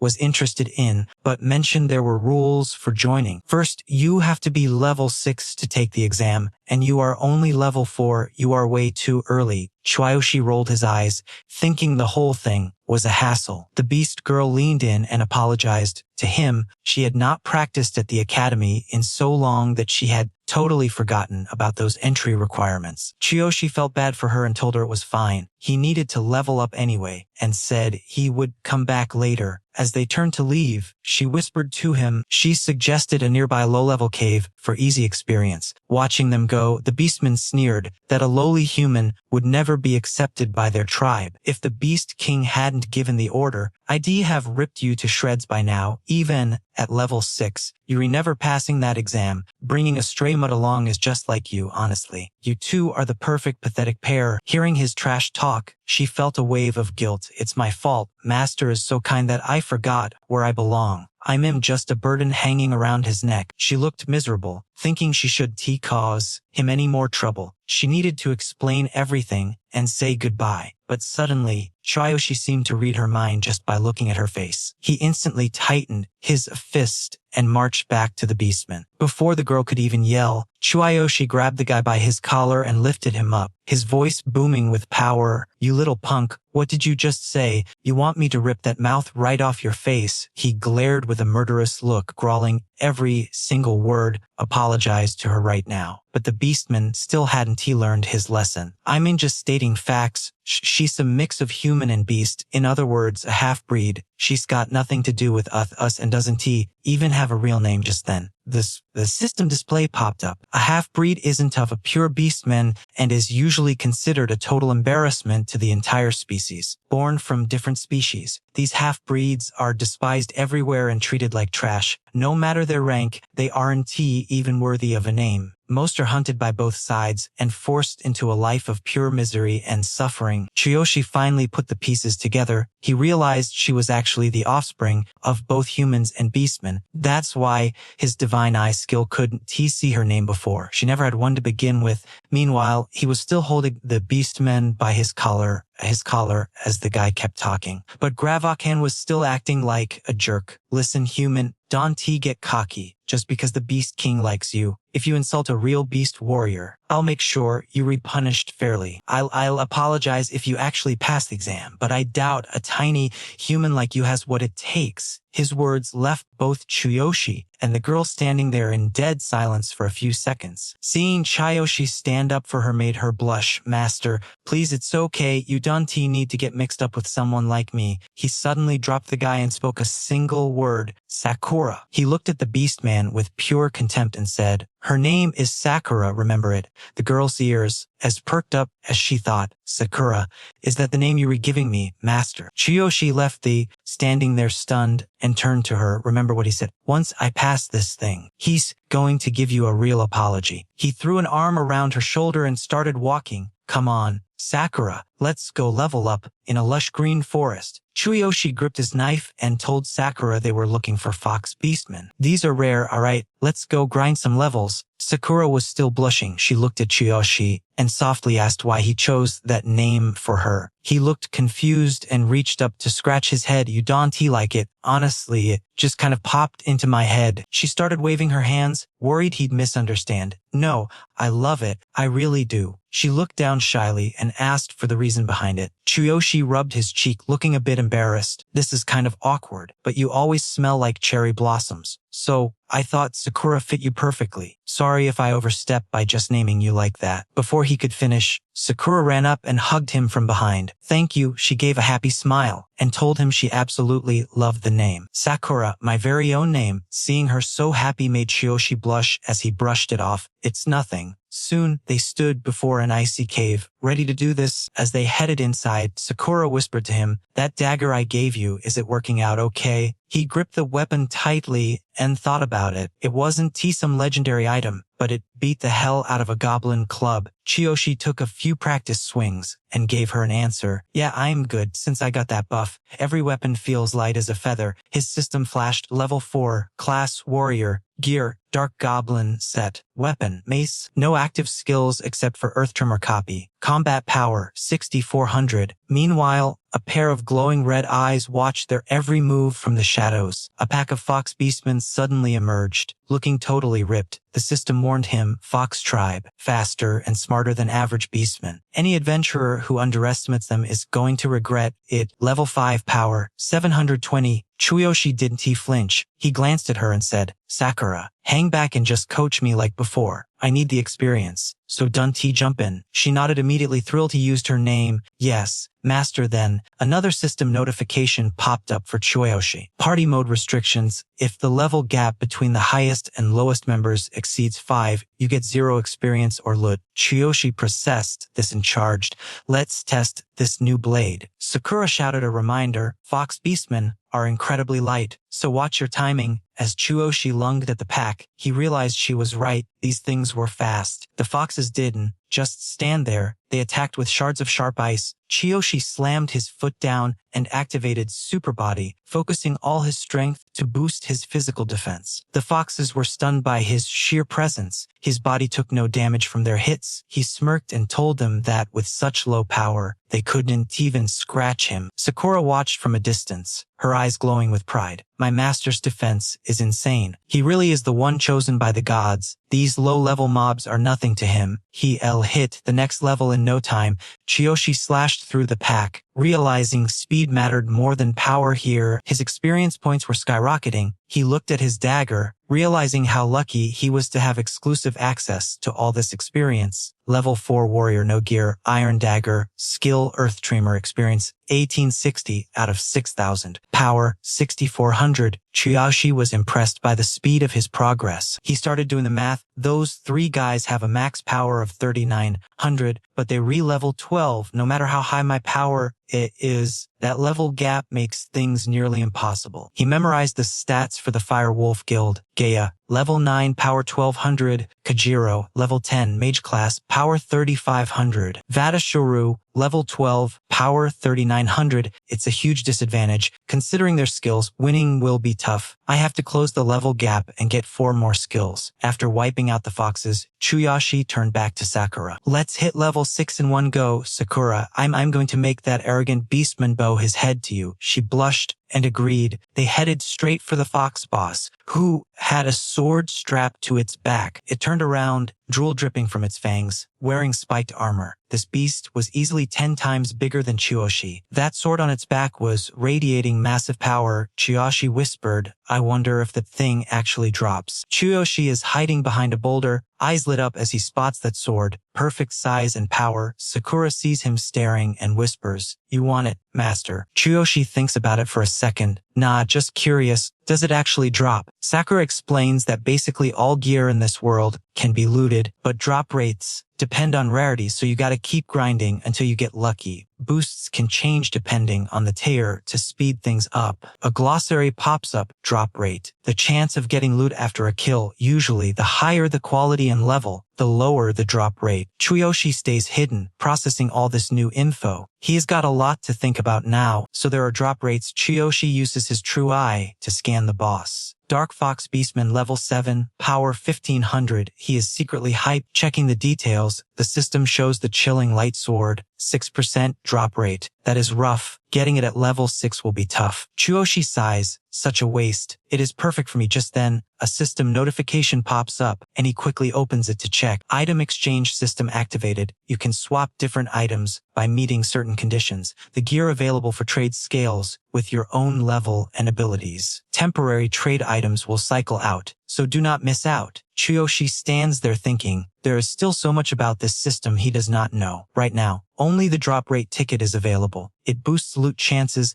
for all items by 30%. He has got 3 tickets in stock. Trade condition, defeat 30 regular monsters, level 1 to 5. He has 114 kills. Chuyoshi is pumped. He can finally make the trade. He does the math, 1 ticket for every 30 kills. It looks like the kill count stack tax between both of the worlds. Chuyoshi realizes that if he burns all 3 tickets at once, the drop rate hits 96%. He starts tapping the screen like crazy. Holding the 3 tickets, the system confirms the exchange. But since there is no shared inventory yet, items cannot be stored for long. Stashing the tickets, Chuyoshi does not hesitate. Sakura, let us go get that sword. It is exactly what I need to get stronger. Sakura thinks he looks so cool. Go for it, master. She grips her knife ready to fight.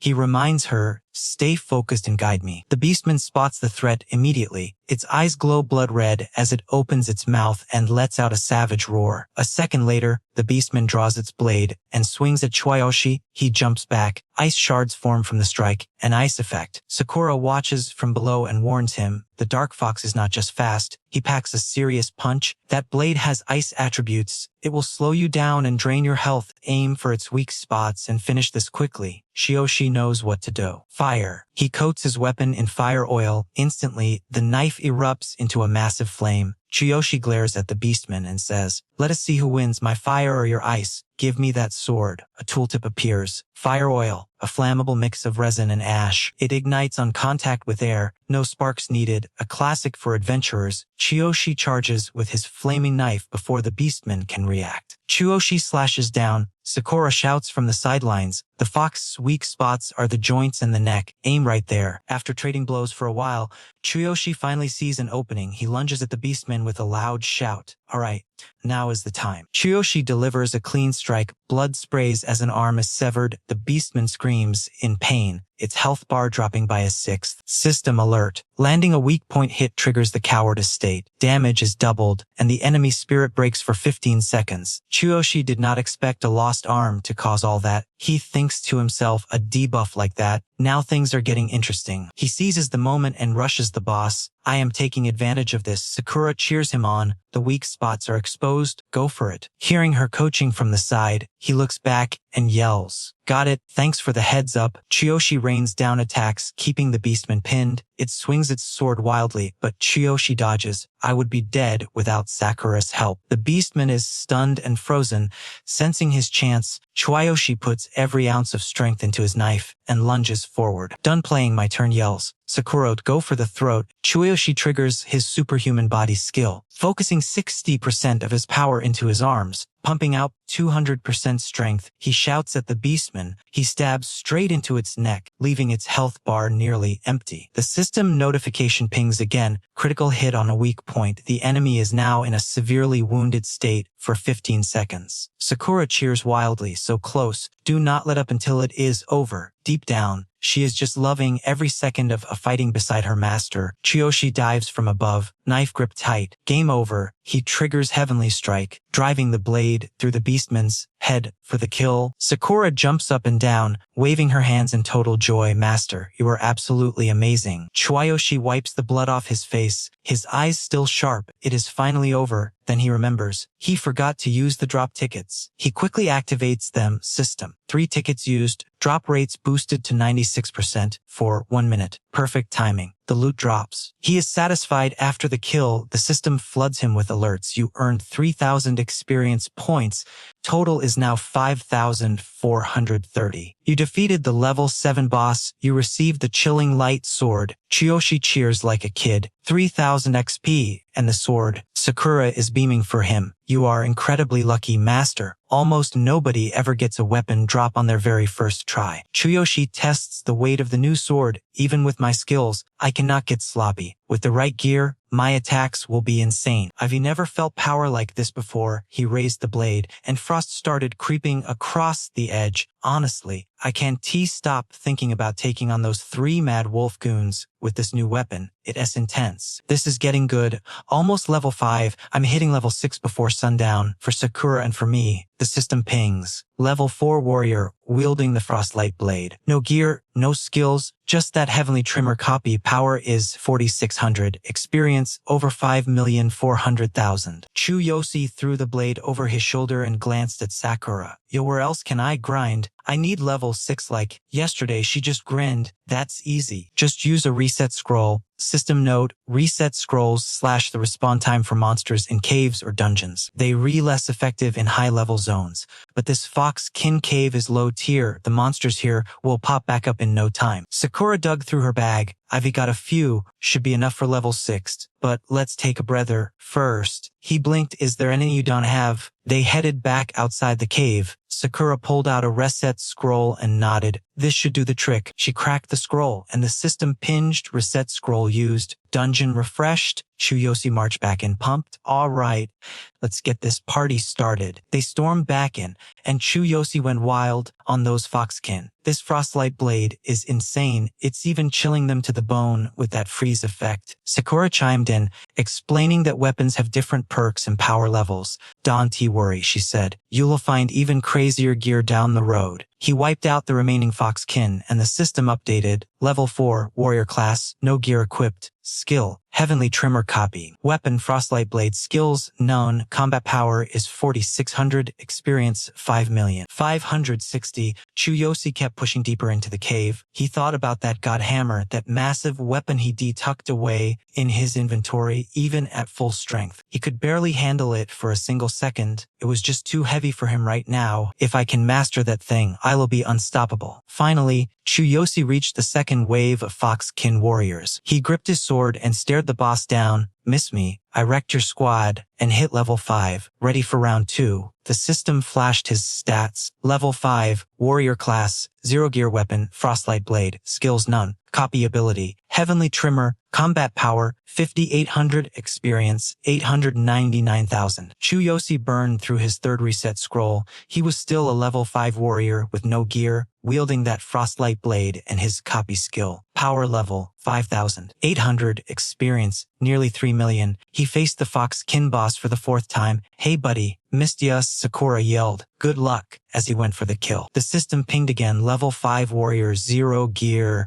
frostlight blade equipped, no skills besides that copy ability. Combat power still at 5,800. Experience, 5,299,000. On the 5th run, Chuyoshi charged in, ready to slice some more foxes. I am back, you furry punks, he screamed. Sakura winced. Kinda brutal, don't you think? After the 5th clear, he was still a level 5 warrior with no gear. Power, 5,800. Experience, over 8 million. After the 6th round, the Fox Kin boss just gave up, kneeling down and offering his sword to the kid. Chuyoshi lunged forward, soaked in sweat. This is what it's all about. He delivered one final clean slash. Then, the system notification popped up. Level up, level 6 warrior class, no gear weapon, frostlight blades, skills none. Copy ability, heavenly trimmer. Combat power, 8,800. Chuyoshi stood there panting, wiping the sweat from his forehead. Finally, he muttered under his breath. 6 stamina refills today. I've definitely bagged the full Fox Kin set by now. System note, if your stamina hits 0 mid-fight, you're redone. No moves. 0 defense. Finally, level 6. His eyes burned with pure determination. Time for the trial, he whispered to himself. Just you wait. Someone had been waiting since sunrise just to talk trash. That human thinks he's entering the trials at level 6. What a joke. The academy is way out of his league. 2 Foxkin sat by the fire huddling for warmth. One growled, a weak human grinding on our turf. He's got no clue. The other just nodded. Even if he hits level 6, who knows when that'll be. Only the strong get into the academy. Suddenly, a voice from behind made Ravok jump. 2 figures emerged from the darkness. Chuyoshi smirked at them. Guess it's your unlucky day. I'm already level 6. The 2 Foxkin looked like they'd seen a ghost. No way, Ravok stammered.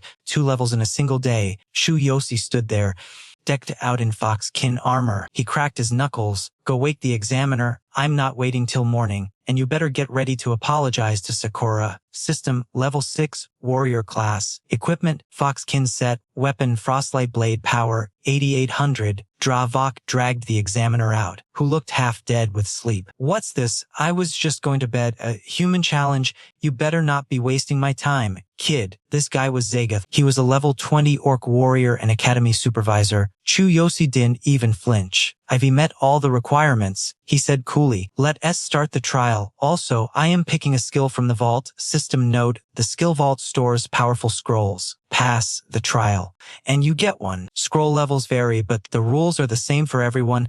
Zagoth gave a cocky smirk. Big talk for a level 6. Don't think you've passed yet. Dramvok leaned in and whispered something into Zagoth's ear. Zagoth's eyes nearly popped out of his head. What? 4 to 6 in under a day? That's impossible. Chuyoshi was already losing his patience. Quit stalling. If I pass, you apologize to Sakura. You're a warrior. You want to back out on your word, right? Ravok gritted his teeth. He hated it, but he had to agree. Fine. But where do you get this much ego? Zagoth stepped in front of Ravok, eyeing Chuyoshi. Interesting. I don't know how you did it, but fine, let's do this honestly. The idea of a puny human passing our elite trials, it is just hilarious. They finally entered the testing grounds. The supervisor was waiting. His name was Obsidian. He sat cross-legged and grunted. You hit level 6, then let's go. Right now. Beastmen are all about raw power, and strength is the only way to get ahead here. If you pass the test, you will earn the right to use our academy's secret skill library. The crowd gathers around a massive boulder. Obsidian smirks and says the test is simple. Just look at this rock and break it with a single punch. Chuyoshi and Sakura can't believe it's just that easy. He mutters, just break it. That's all. Dravak's watching, thinking the supervisor is trying to bait the human with an outer jade stone. Even a pro warrior would have a hard time shattering that rock usually. We just use regular stones. Go ahead and enjoy that fake confidence while it lasts. Kid, the system explains that outer jade is a rock that fell from the sky. Beastmen use it to measure strength since nobody's afraid of it anymore. It used to be a bad omen, but now people want its rare metals. Goth rolls up his sleeves, stares at the stone, and starts talking trash. For a beastman this is easy, just one punch and it's over. Goth's laughing inside, thinking nobody under level 10 could ever even scratch a piece of outer jade. It's not hard with regular rocks, but for a hated human, it's a different story. He puts every ounce of strength into his fist for this move. Watch closely, because this is how it's done. Inside, he is panicking. Even at level 20, he has to use every bit of his power to make a mark. He wipes the sweat off and sneers at Chuyoshi.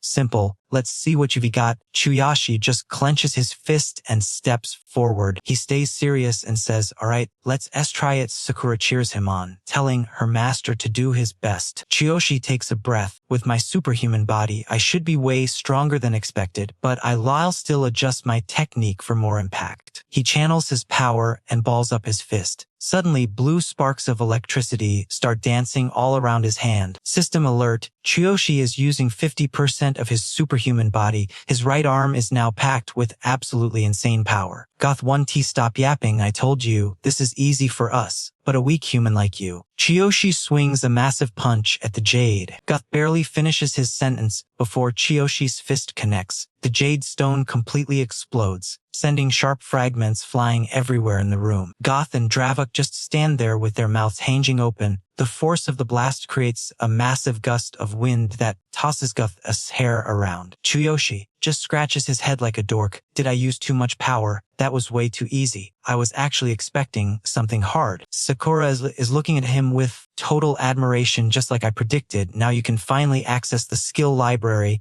Dravok and Zagoth are just standing there like total idiots. Did he really just shatter a space rock with one punch? Impossible. Chuyoshi just brushes himself off, so that counts as a pass, right? Goth is literally shaking while pointing a finger at him. No way, you failed. I didn't see it. So it's not real. You definitely just benefited from my earlier performance. That jade stone doesn't count. You basically borrowed my strength, so you re-out. Chuyoshi is just standing there like, are you for real right now? So what's the plan for the next test? Goth is sweating bullets now. Fine. What's the next challenge going to be then? He thinks for a second. We're redoing it again. Next up is the iron bar bend. This is the ultimate test of raw physical strength. You have to bend this solid iron with your bare hands. This is legit steel. Even a beastman warrior needs explosive power to move it. Superhuman body active. 50% power is now flowing into both of his arms. It's packed with power. Chuyoshi bends that solid steel like it's just a piece of wet noodle. He looks at Jagat and asks, now what? But Jagat just denies him again. Fine, we will go old school, arm wrestling. If you can last 10 seconds against our absolute strongest warrior, then you will finally pass the test today. Goth thinks he has finally won since nobody can beat this guy, but Chuyoshi just steps up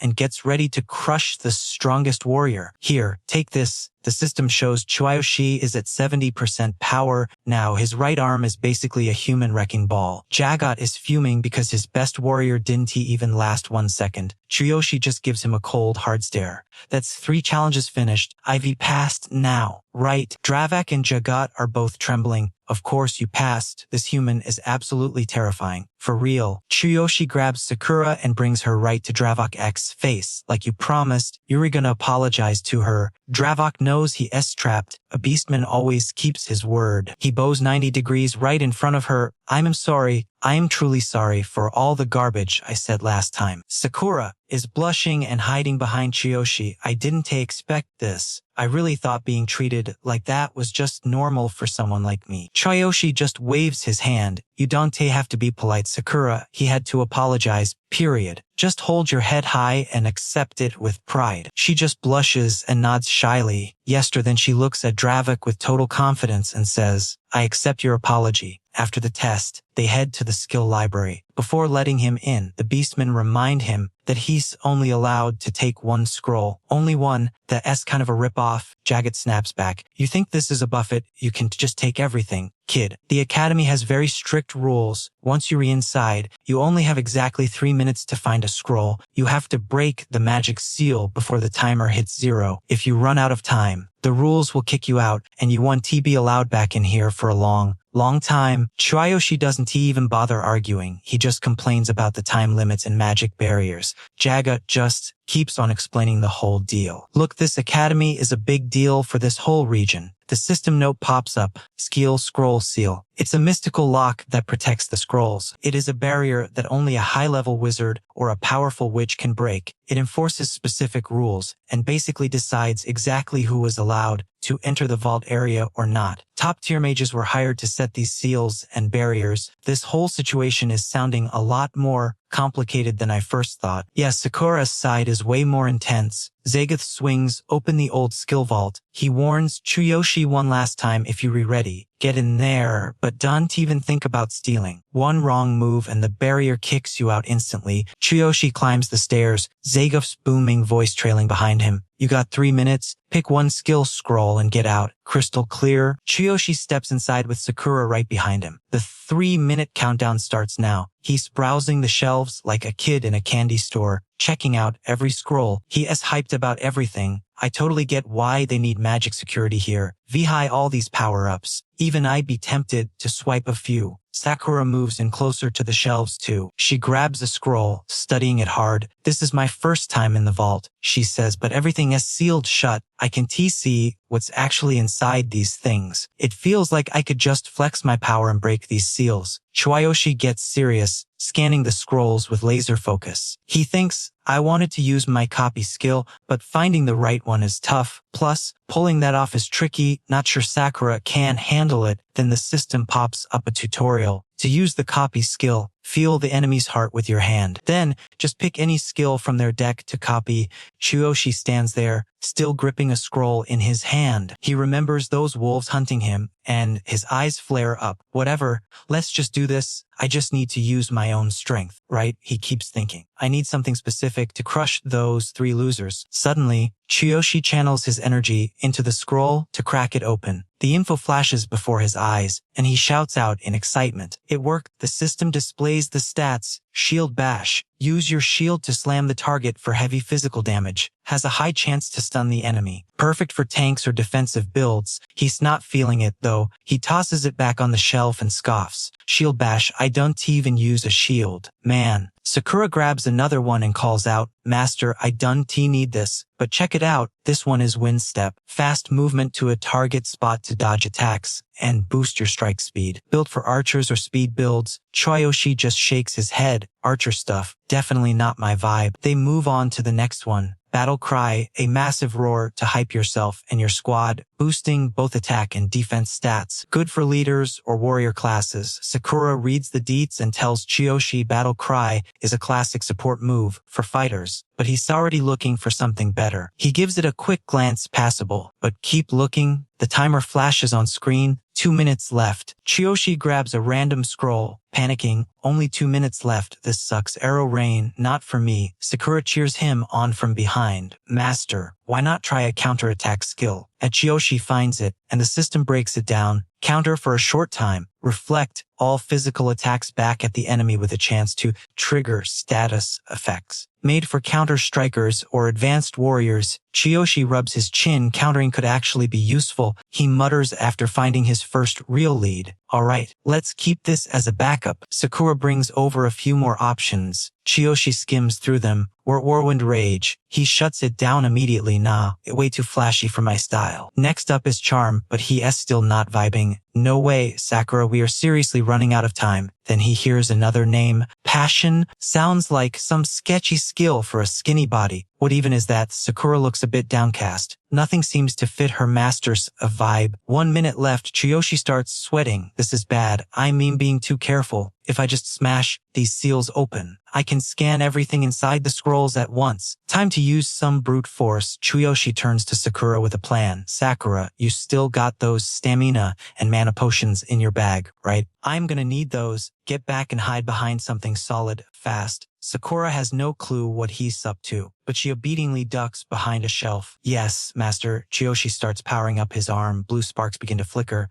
Here we go. Outside, Zagoth suddenly looks up at the vault tower. Electricity is surging from the top of the tower. Dravak watches from a distance, totally confused. What the hell is going on over there? Inside, Chuyoshi is casting like crazy. Alright, I'm busting every seal at once. Sakura peeks out at him, stunned. I can actually feel my master's raw power overwhelming me. The system pings him. Level too low. You can't handle the full power of the Heavenly King Hammer. Forcing it will drain a massive amount of your energy. Casting time, 1 second. Chuyoshi raises his glowing fist high. He roars. 1 second is all I need. Outside, the sparks turn into swirling purple lightning, turning the night sky into a nightmare. Zagoth stares at the chaos, completely shocked. Is this really the power of a human? Inside the vault, Sakura watches from the sidelines, terrified. This is insane. If I wasn't seeing it, I'd never believe it. The system is ready. Heavenly King Hammer activated. Duration, 1 second. Chuyoshi doesn't hesitate. He slams the hammer into the floor. I'm taking out every single seal right now. At that moment, the lightning outside vanishes into a blinding flash. Inside, the floor shatters where Chuyoshi's hammer struck, sending debris everywhere. Massive magnetic waves ripple through the room. Chuyoshi broke every seal so he can scan them all. Sakura watches the locks snap open and whispers, he really did it. Every single seal is gone. The system sends a final alert. Heavenly King Hammer deactivation complete. Chuyoshi collapses, clutching his wrecked arm after using the hammer. I did it, he gasps. 50 seconds left on the clock. All the secret scrolls unlock at once, and a flood of info pours out. Sakura stays hidden frozen. The sheer amount of data is so heavy it's literally warping the air. No brain can handle this much data at once. She rushes out, screaming, Master, stop, wait, but she's too late. Chuyoshi is already drowning in the information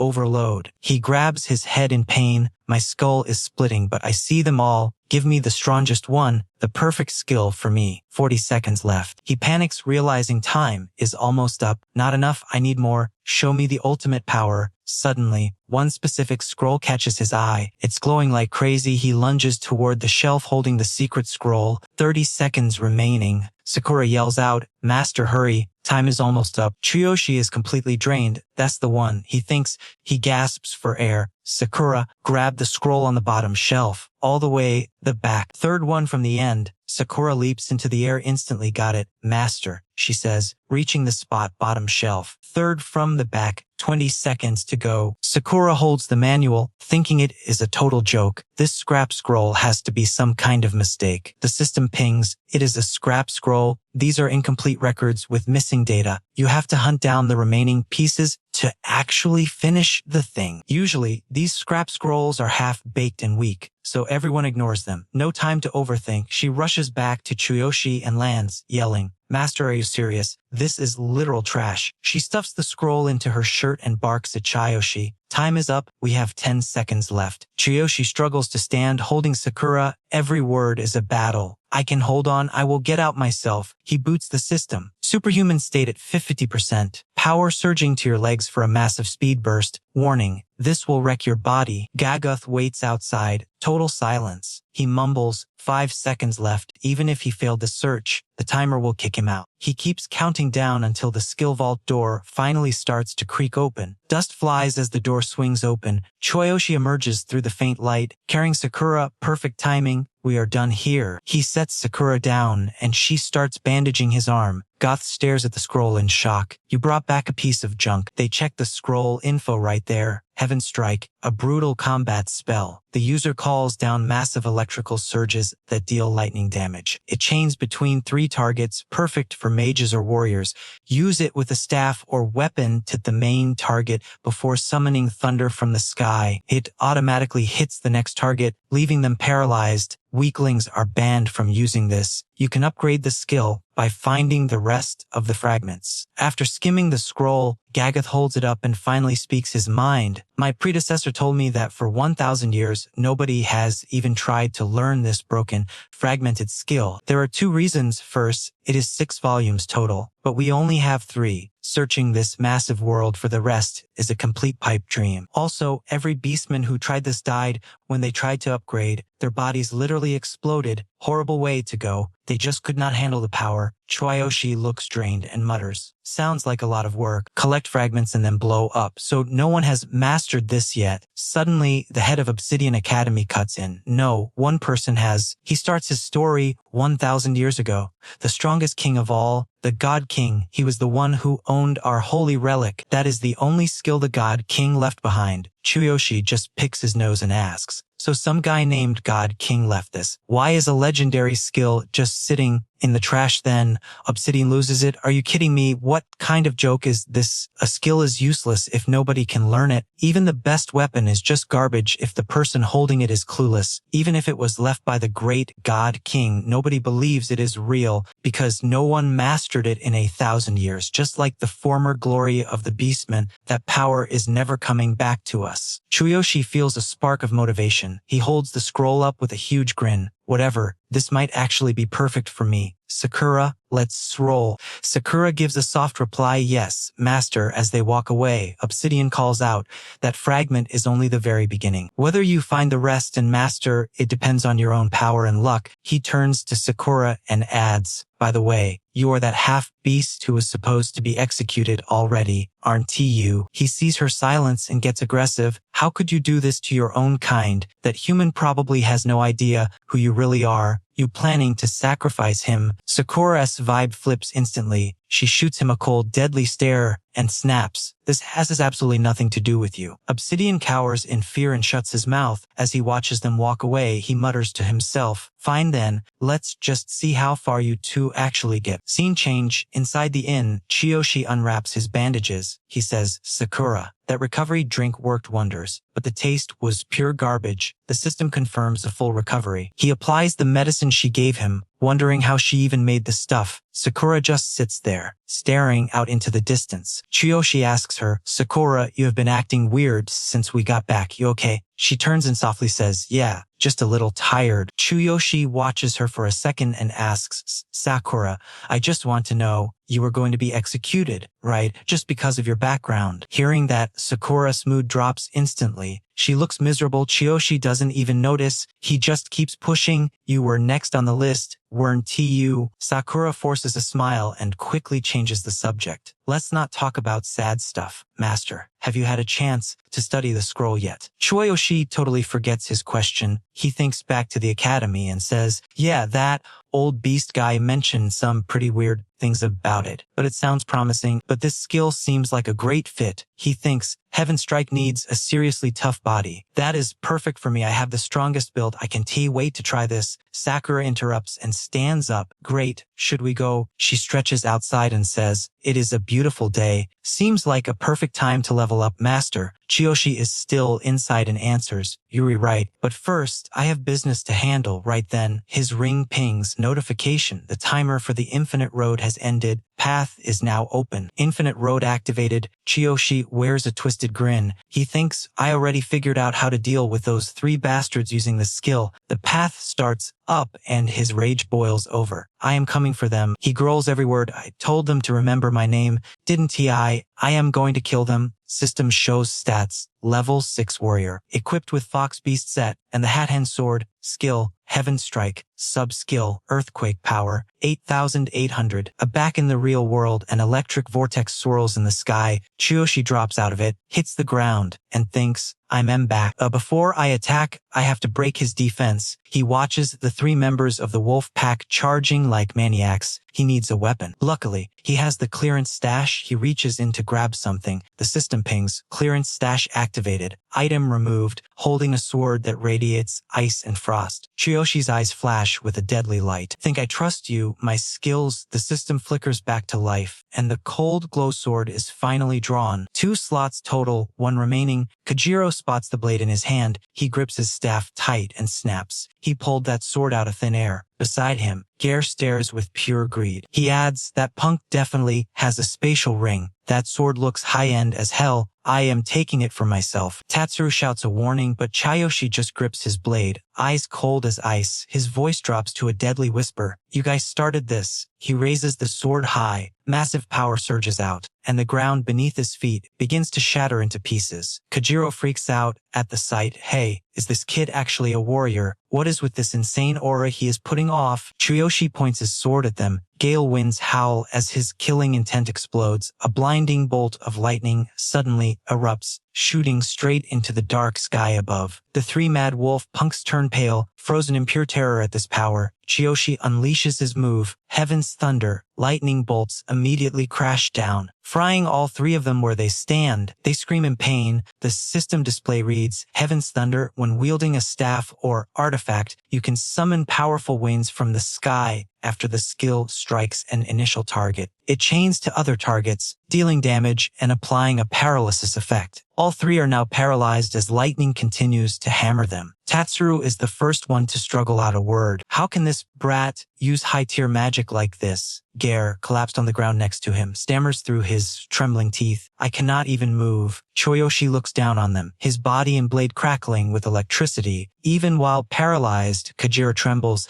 as he reaches into his jacket for something, his mind racing with fear. Damn it, we totally underestimated this guy. He is on a whole different level now. What the hell is happening? I need to get out of here. Tatsuru reaches out, gasping for air. Wait, we fold. Before he can finish, Chuyoshi swings his blade and cuts right through him. He glares at him with pure hatred. You think I am just going to forgive someone who tried to kill me? Don't make me laugh. Gare sees Tatsuru's cold corpse and screams like a maniac. Do you even know we are from the Mad Wolf Guild? Please, let me before he can beg. Chuyoshi steps forward and ends him with a single slash. Shut your mouth and just die. Only Kajiro is left kneeling there. He realizes the kid has zero mercy. He knows he is dead if he lets us live. After finishing the other two, Chuyoshi turns his attention back to Kajiro. He shakes like a leaf as Chuyoshi approaches slowly, then Kajiro suddenly bolts upright, screaming at the top of his lungs. You think, I am just going to roll over and die. Suddenly, he hurls a sticky bomb he had hidden. The system triggers immediately. Sticky bombs, these attach to a target and explode, small in size, but they pack a punch and deal massive damage. Because of this, they are rare and expensive to use. Just throw them at the target and they will latch right on. Activate with magic. Kajiro triggers it instantly, veins bulging in his neck as he roars. Day boom, a massive explosion rips through the air, tearing everything in the area to shreds. Kajiro uses the staff to pull himself up. He laughs. I paid a fortune for those. Even a level 12 hero would be limping after a blast like that. But since you are only level 10, those bombs should have ripped your body apart. He keeps gloating in front of the flames. You are not even in our league. The smoke clears, leaving a thick black cloud. Kajiro waves his hand, looking for remains in the wreckage. He spots Chuyoshi still standing there and stammers. No way. Chuyoshi speaks from the fire. What the hell was that power? The system pings. If not for your transcendent body, you would be dead. Chuyoshi reveals his face and activates his goblin gear. Suddenly, the ground shatters, sending rocks and debris flying through the air. Chuyoshi lunges forward, his eyes glowing a fierce crimson red. His mind confirms it. The dark goblin set and his transcendent body are both fully active. Chuyoshi is fast as lightning. He finishes him off, blood spattered across his armor. He thinks to himself, I had to end all three of these guys. Chuyoshi walks over to his sword, picks it up, and mutters, You really think I would feel safe letting you go? You guys are members of the Mad Wolves. He looks at the three bodies on the ground and continues, This whole mess only happened because my level is still too low. Suddenly, he spots a pouch on Kajiro. He kneels down to check it out, muttering about this disgusting dog-eat-dog world. He pours a ring out into his palm and shouts in excitement. It is a spatial ring. The system provides more info.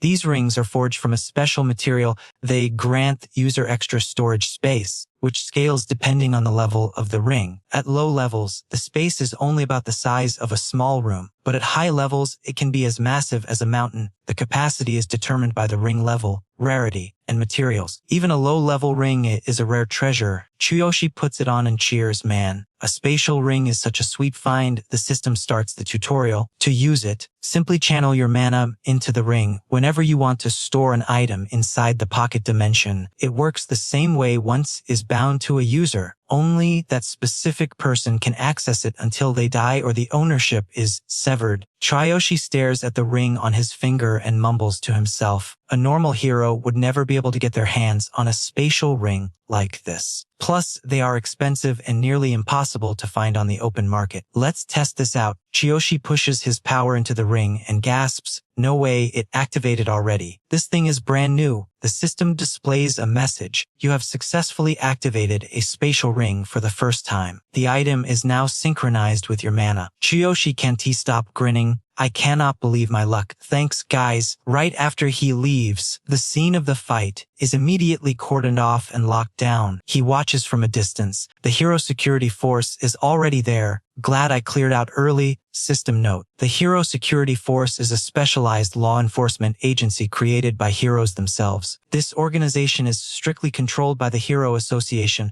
Chuyoshi hides in the nearby crowd, hands buried in his pockets. He thinks, "I wiped all my traces and made sure to take everything valuable."